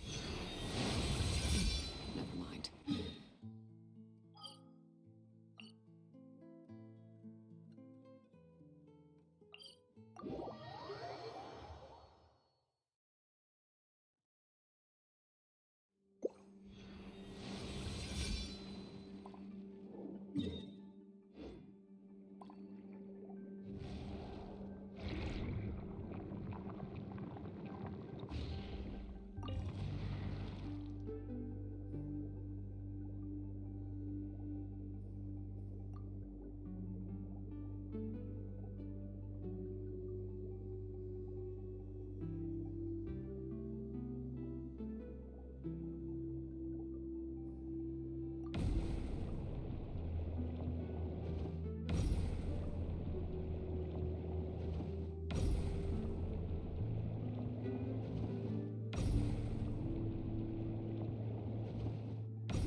Gonna be epic.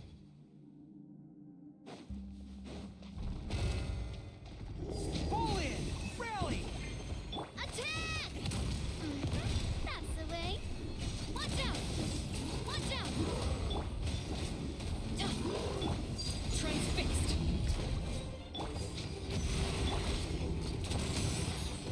Hiya! A proper send-off from the Spinalist. I'm going in!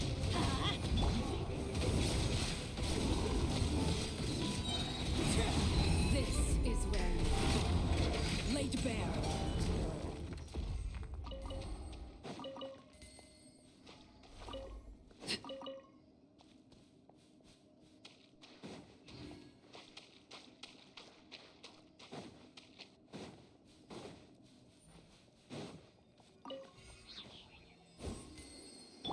Advance!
Something you wish to report?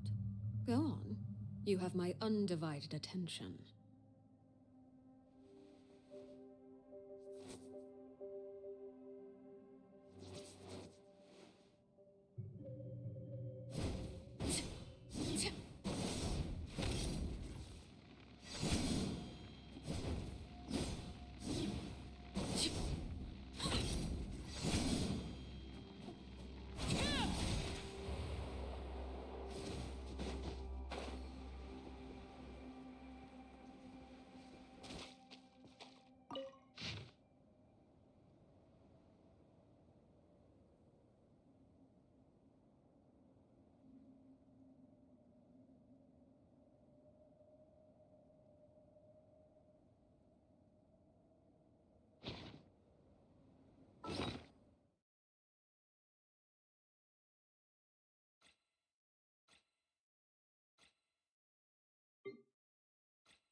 What could...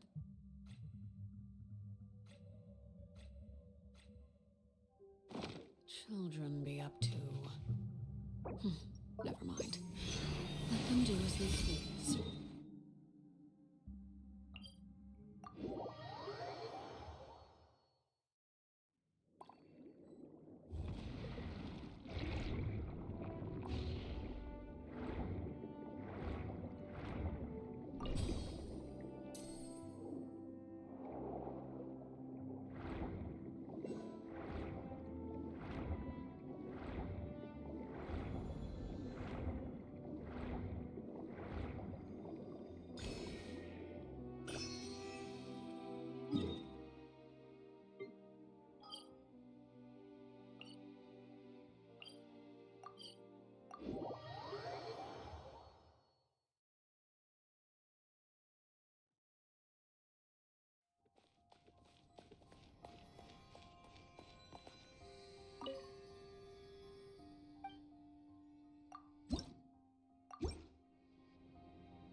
Who's our target this time?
Take it easy.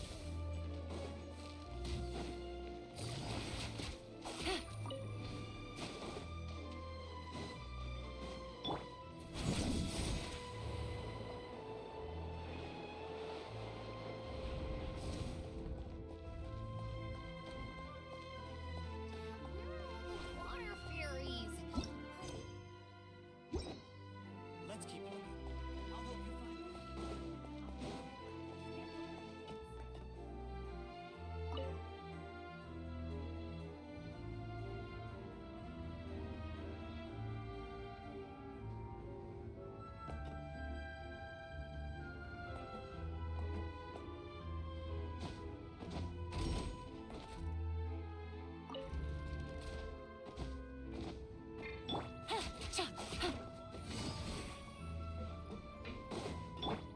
The wind rises. Quit following me.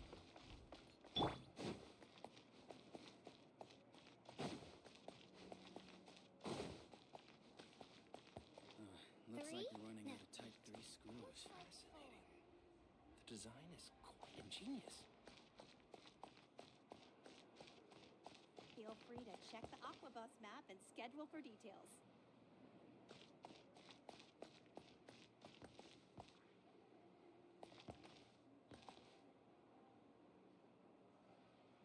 Let's keep looking. I'll help you find them.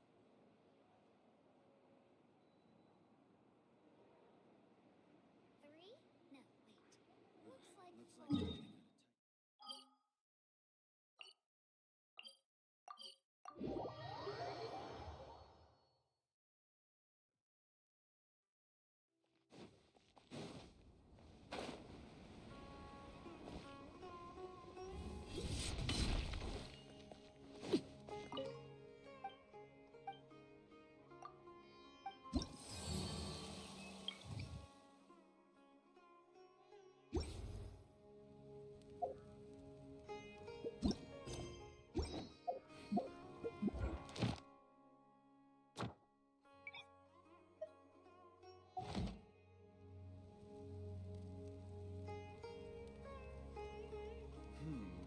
When I hand this work over to the Eremites, I'll have to rephrase the request.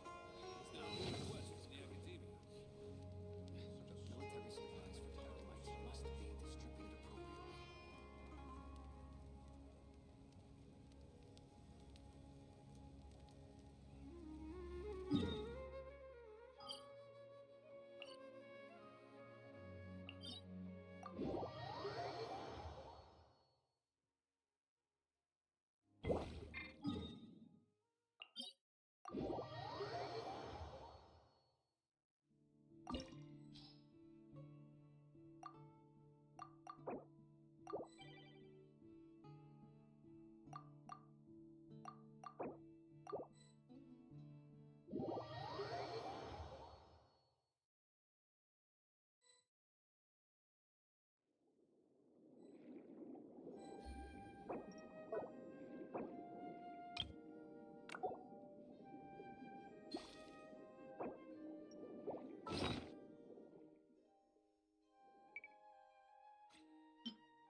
right up.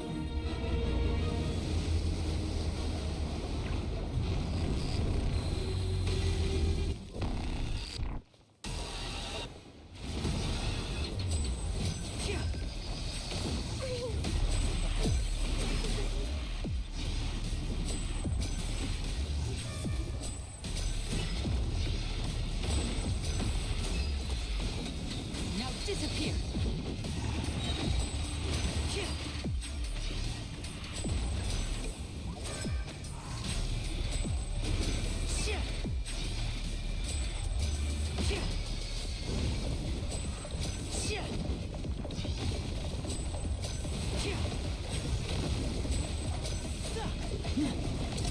Let's get this show on the road. And voila!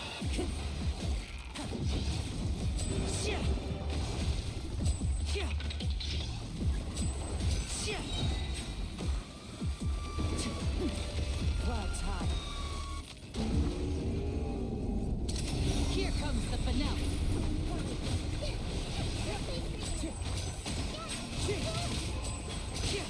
Now disappear. The wind knows me. One with nature. One with wind and cloud. The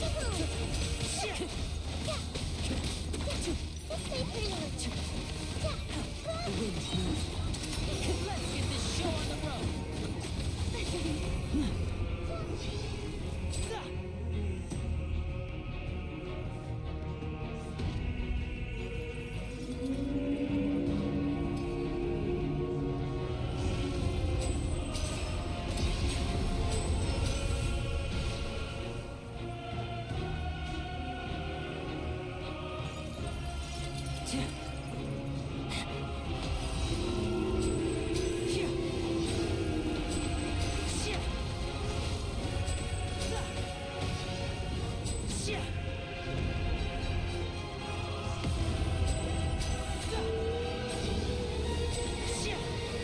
Step right up.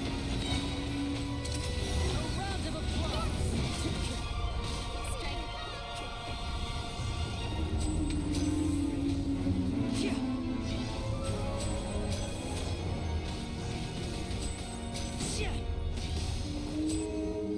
And voila!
You got a side job for me?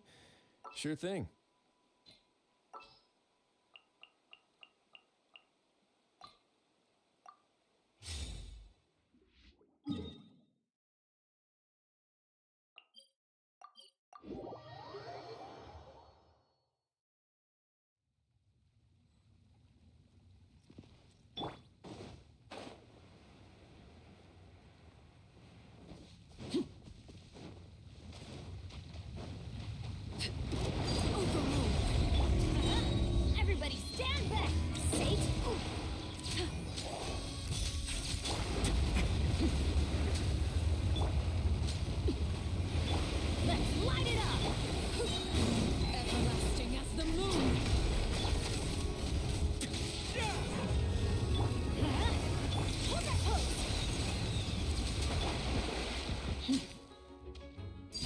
bare.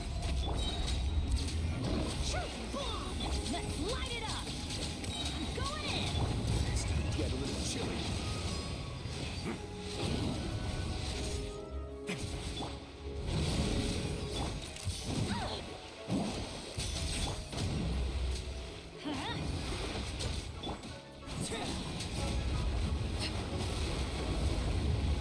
Let's light it up! Say cheese! A moment, please. This is where you fall. Overruled. Teamwork is trick! Hold that pose!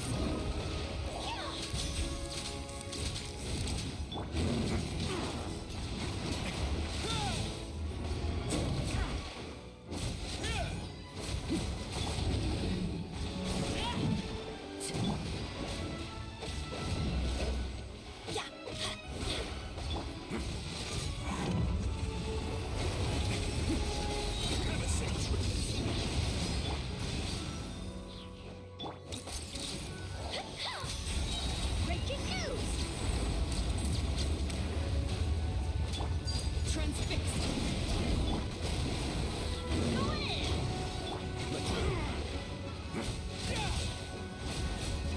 Everlasting as the moon. Overruled.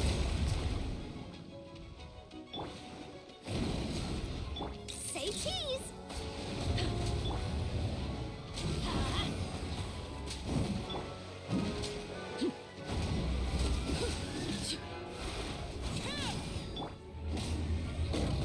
Everybody stand! Smile! Laid bare. Let's light it up! Why do they never miss? Say cheese!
If you keep your eyes peeled and your mind engaged, you'll find there's always a new story nearby.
I'll take point and scout ahead.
Something you wish to report?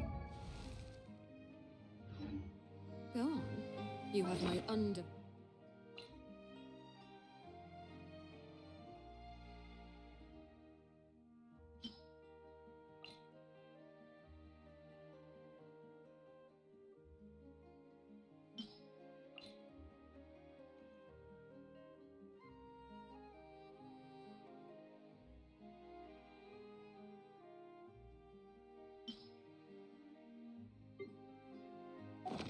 attention.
Stay cool and face your destiny. Right, now's your chance. Teamwork is tricky. You need a hurry up. I slipped up. Overruled.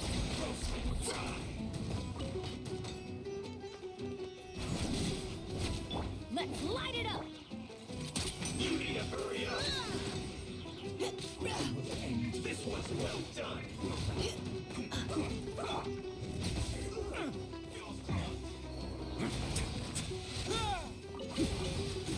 This is bad. Precision strike.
Laid bare. Everlasting as the moon. I'm going in! Providing cover fire. Let's keep...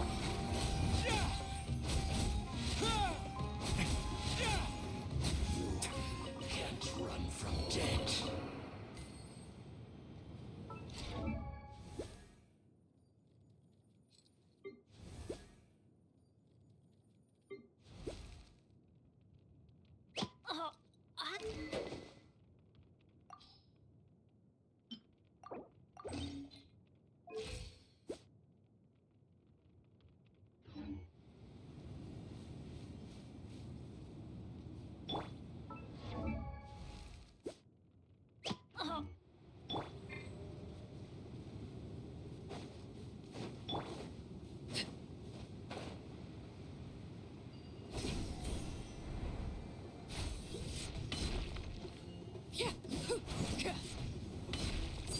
Transfixed.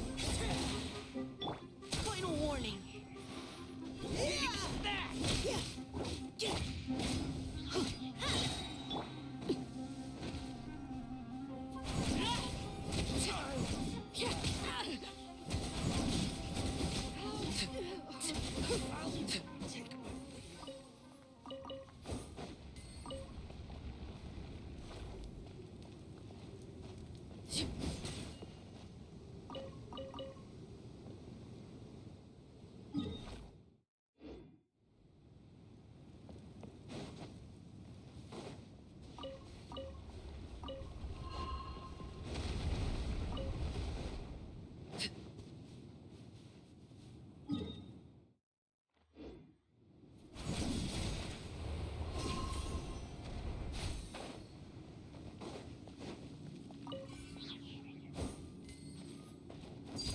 Laid bare. Providing cover fire.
Children be up to.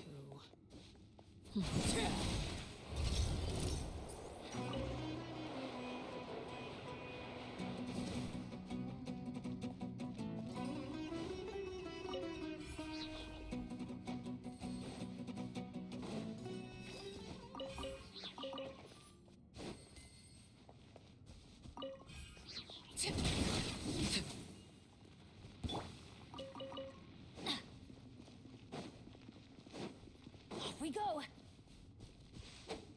Yeah. Adventure time.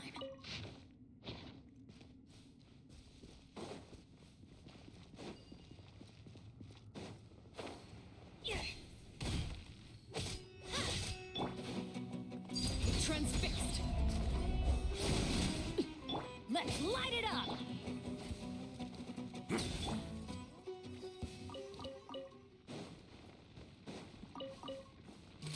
Neutralizing threats.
Overruled. Teamwork is dreamwork. It's gonna get a little chilly.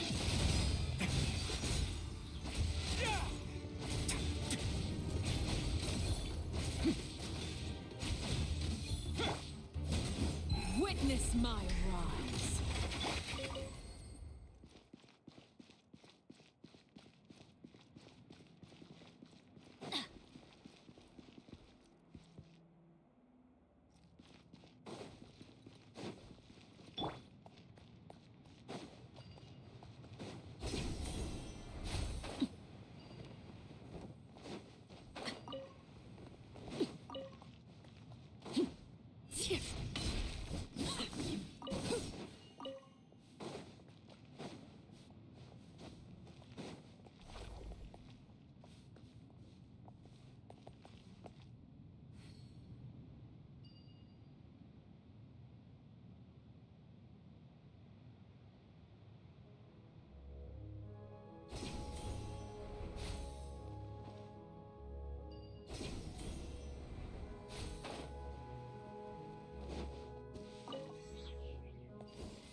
Law of the jungle. Engaging. Not bad.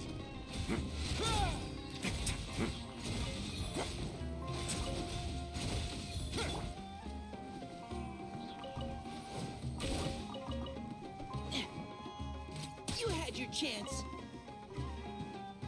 Take that!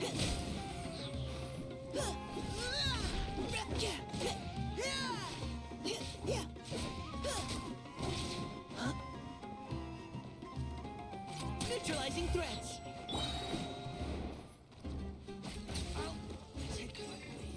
Let's keep going, team. Scouting ahead has its benefits.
Raging as the moon! Providing cover fire! Stay cool. Face your guilt.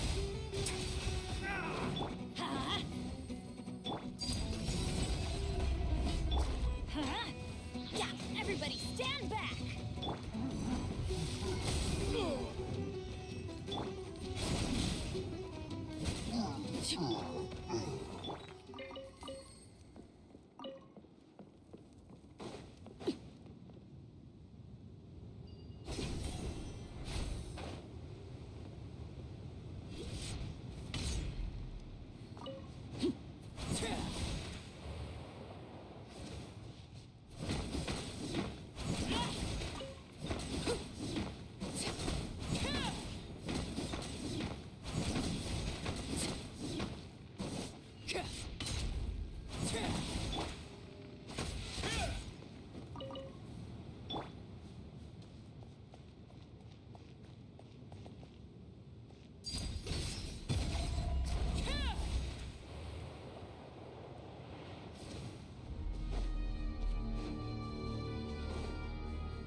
Laid bare. Who can I find? There you are, eavesdropper. Precision strike! Wait now. Amuse myself a little.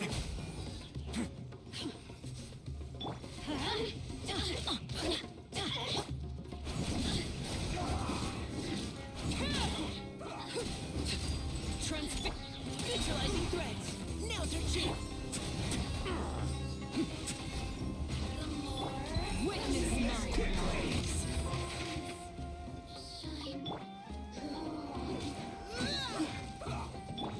Teamwork is dreamwork! This could get a little chilly. I slipped down. Let's begin.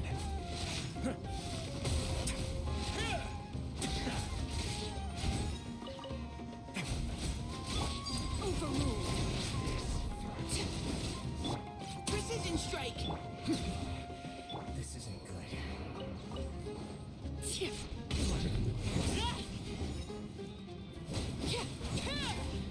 That seemed to work.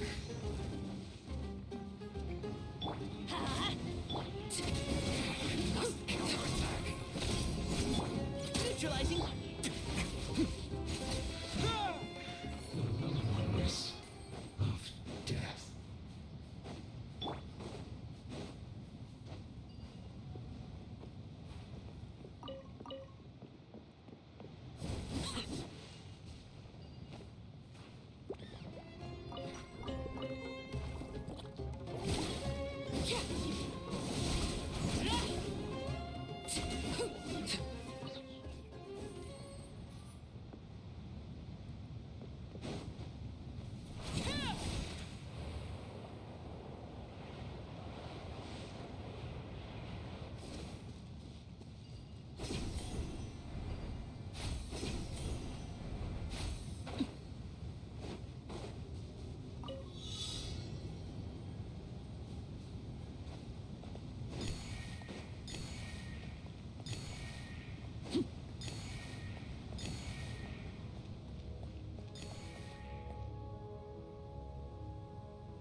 Ah, something with which to commemorate this occasion.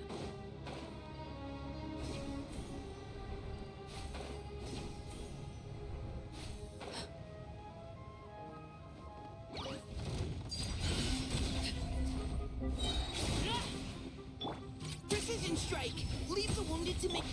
Have a safe trip! I hear the children singing.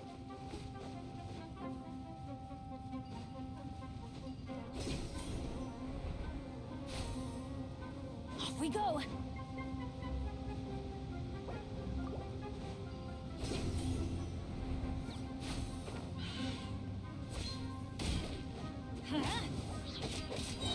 Going in! This shall not be my fate.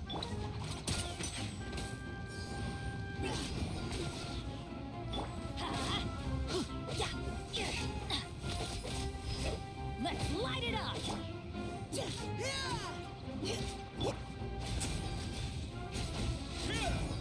A moment, please.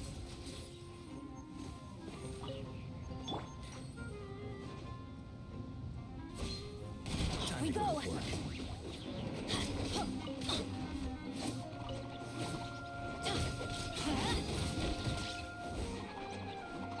Adventure time! Let's light it up! We got everybody stand back! Oh?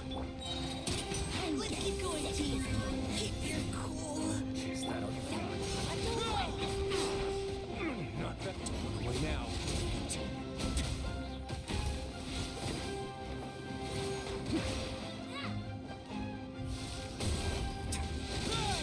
Now, testing my patience. It's time to get a little chilly.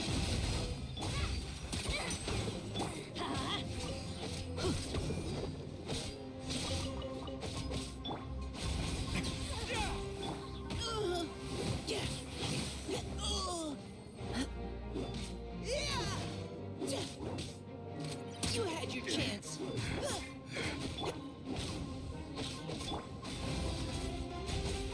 We'll meet again.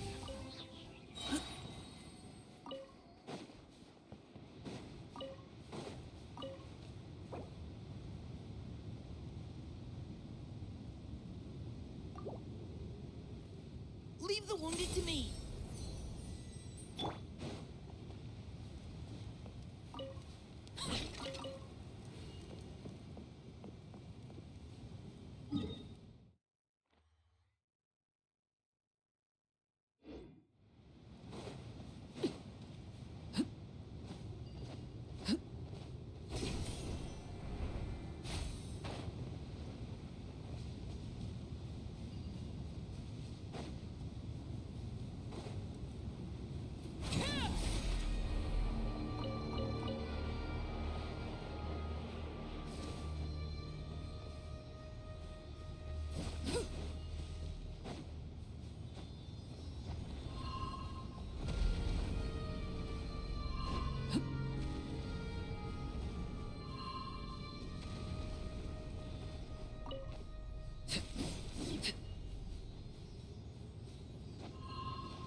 I'd take it if I were you. I'm sure it'll come in handy.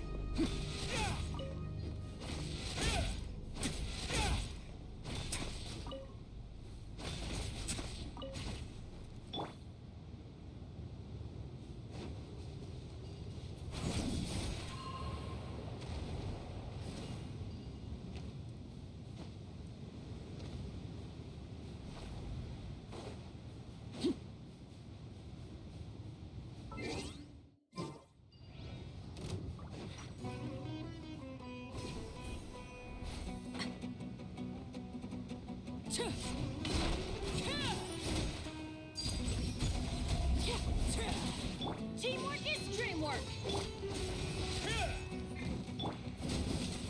Me.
Neutralizing threats. Adventure time. Everybody stand. Overruled. Go on. Let's keep going, team. For the eternal oasis!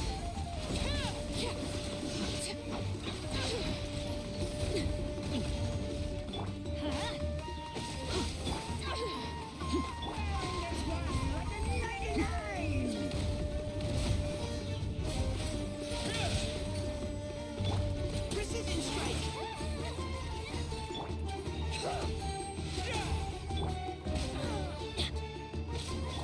The eternal oasis at long last! Off we go. This is where you fall. Happy to oblige.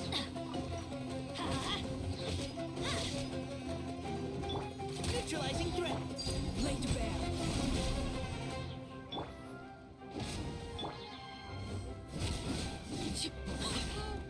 Heartless.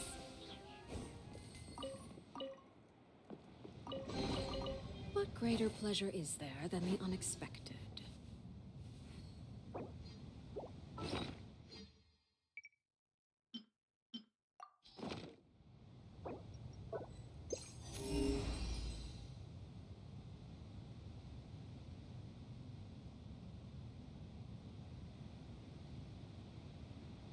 Something you wish to report? Go on. You have my undivided attention.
Adventure time. Yeah.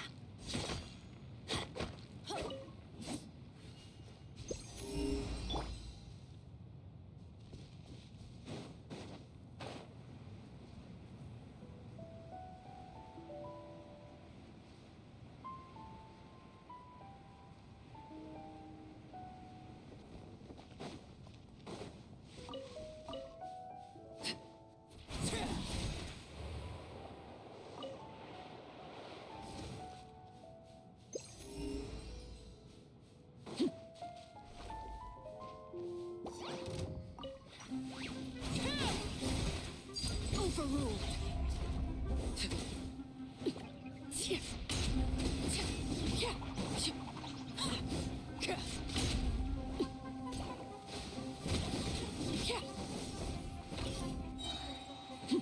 Witness my rise.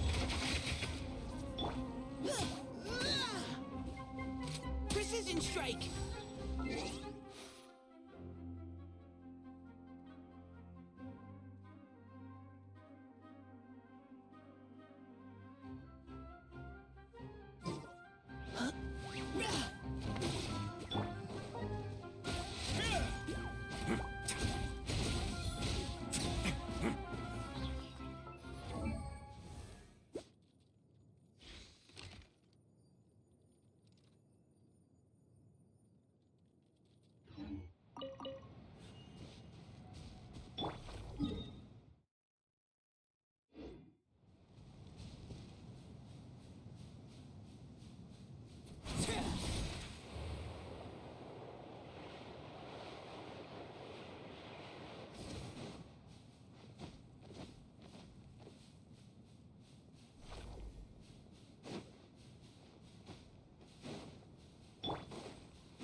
had your chance.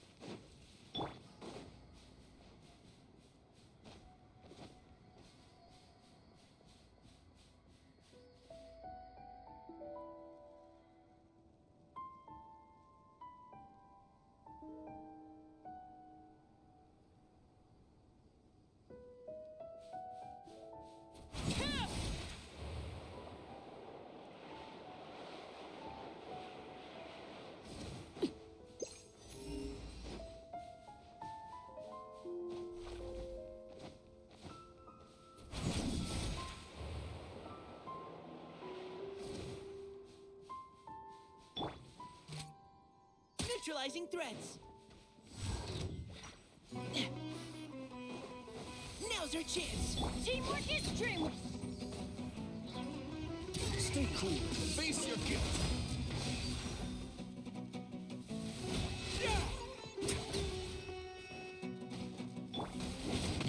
Off we go.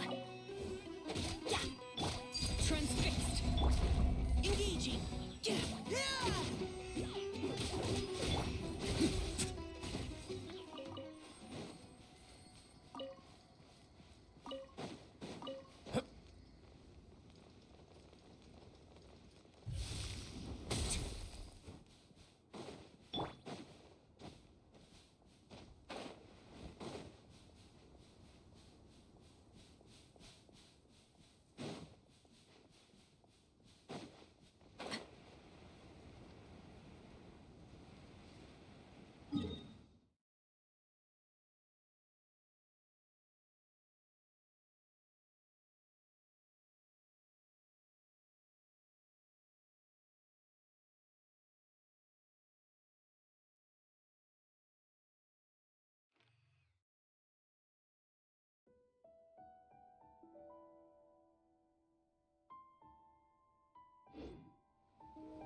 Laid bare.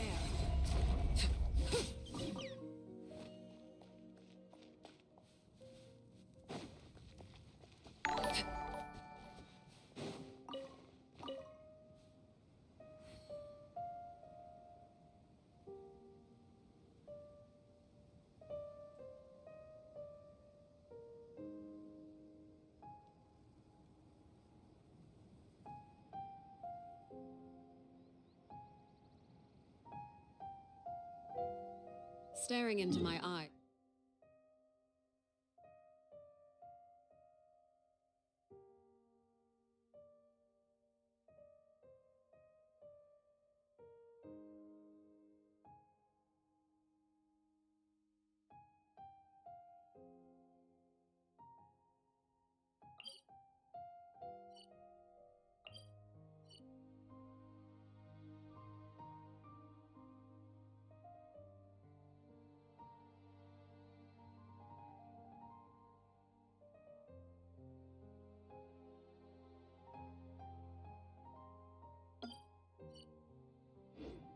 ill-advised. I can't promise you'll like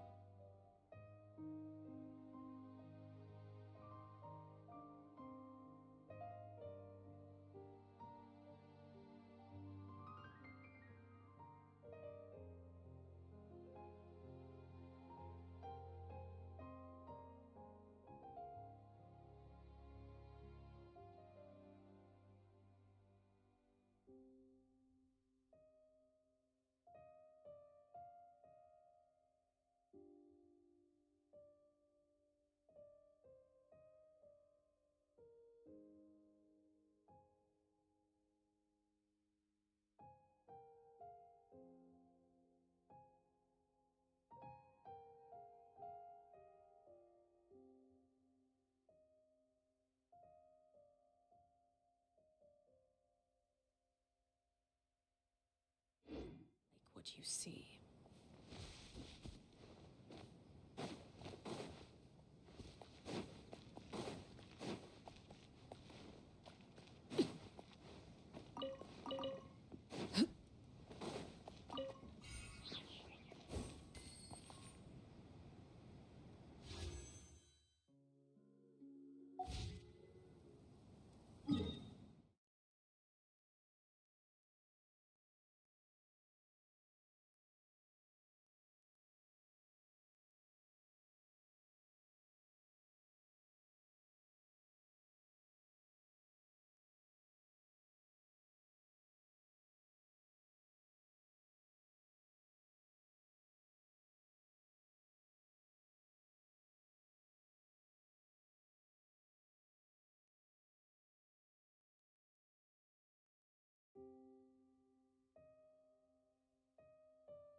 Overruled.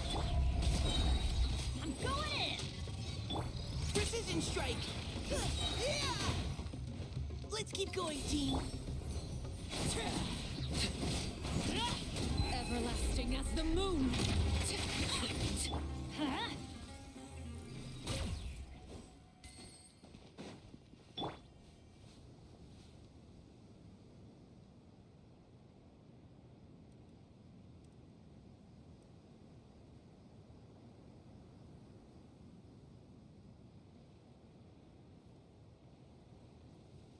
What could the children be up to? Never mind. Let them do as they please.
Something you wish to report? Go. You have my undivided attention.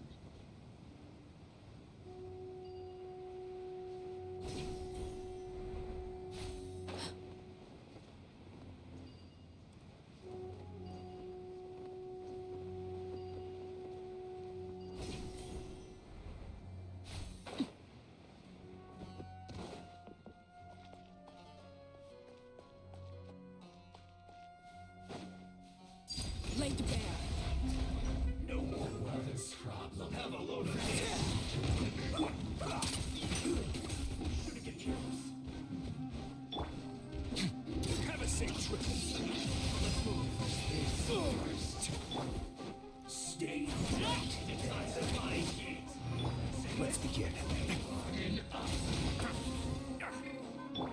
Neutralizing threats.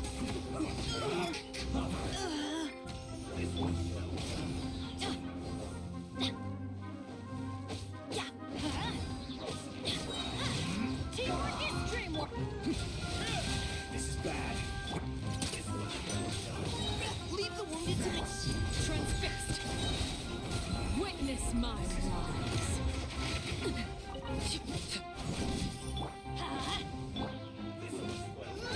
This first.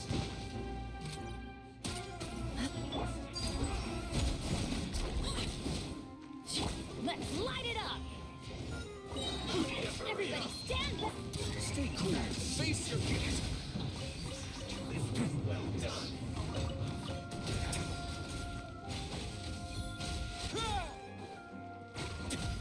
You need to hurry up. Final warning. Laid bare. Let's keep going, team. Everlasting as the moon. You need to hurry up. A moment, please. Roasting fry. This one's well done. This will get a little chilly. You need to hurry up. Fuel's clogged.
Give me a moment to compose myself.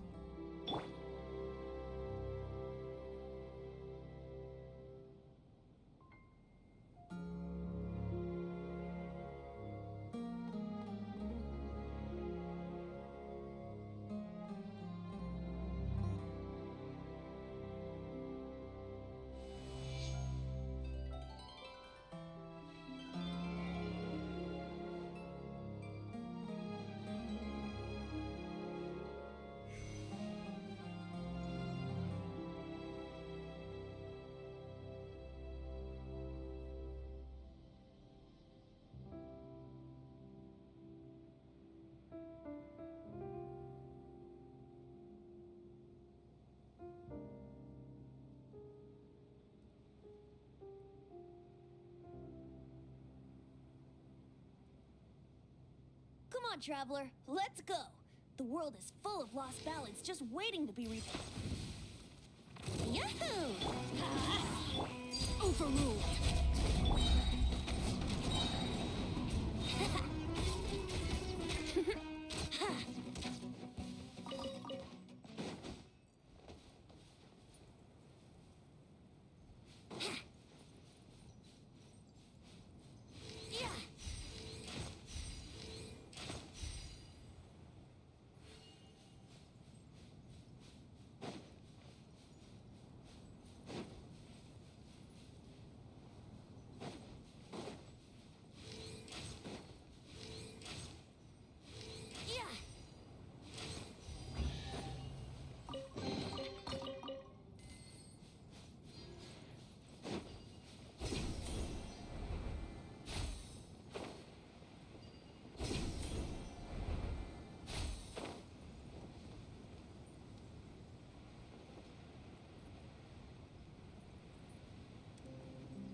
transfixed.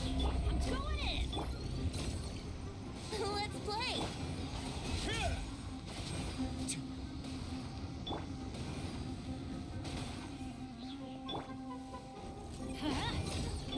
This is where you fall.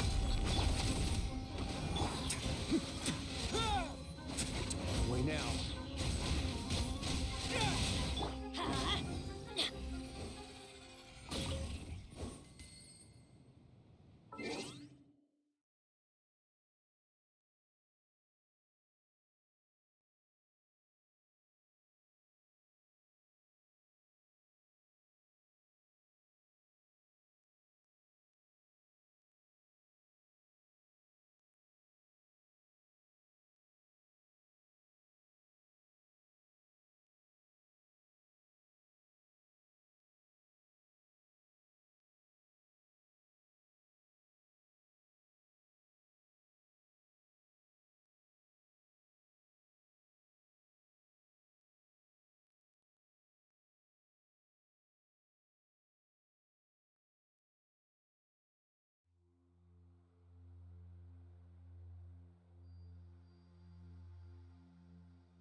Benny's adventure team, a sit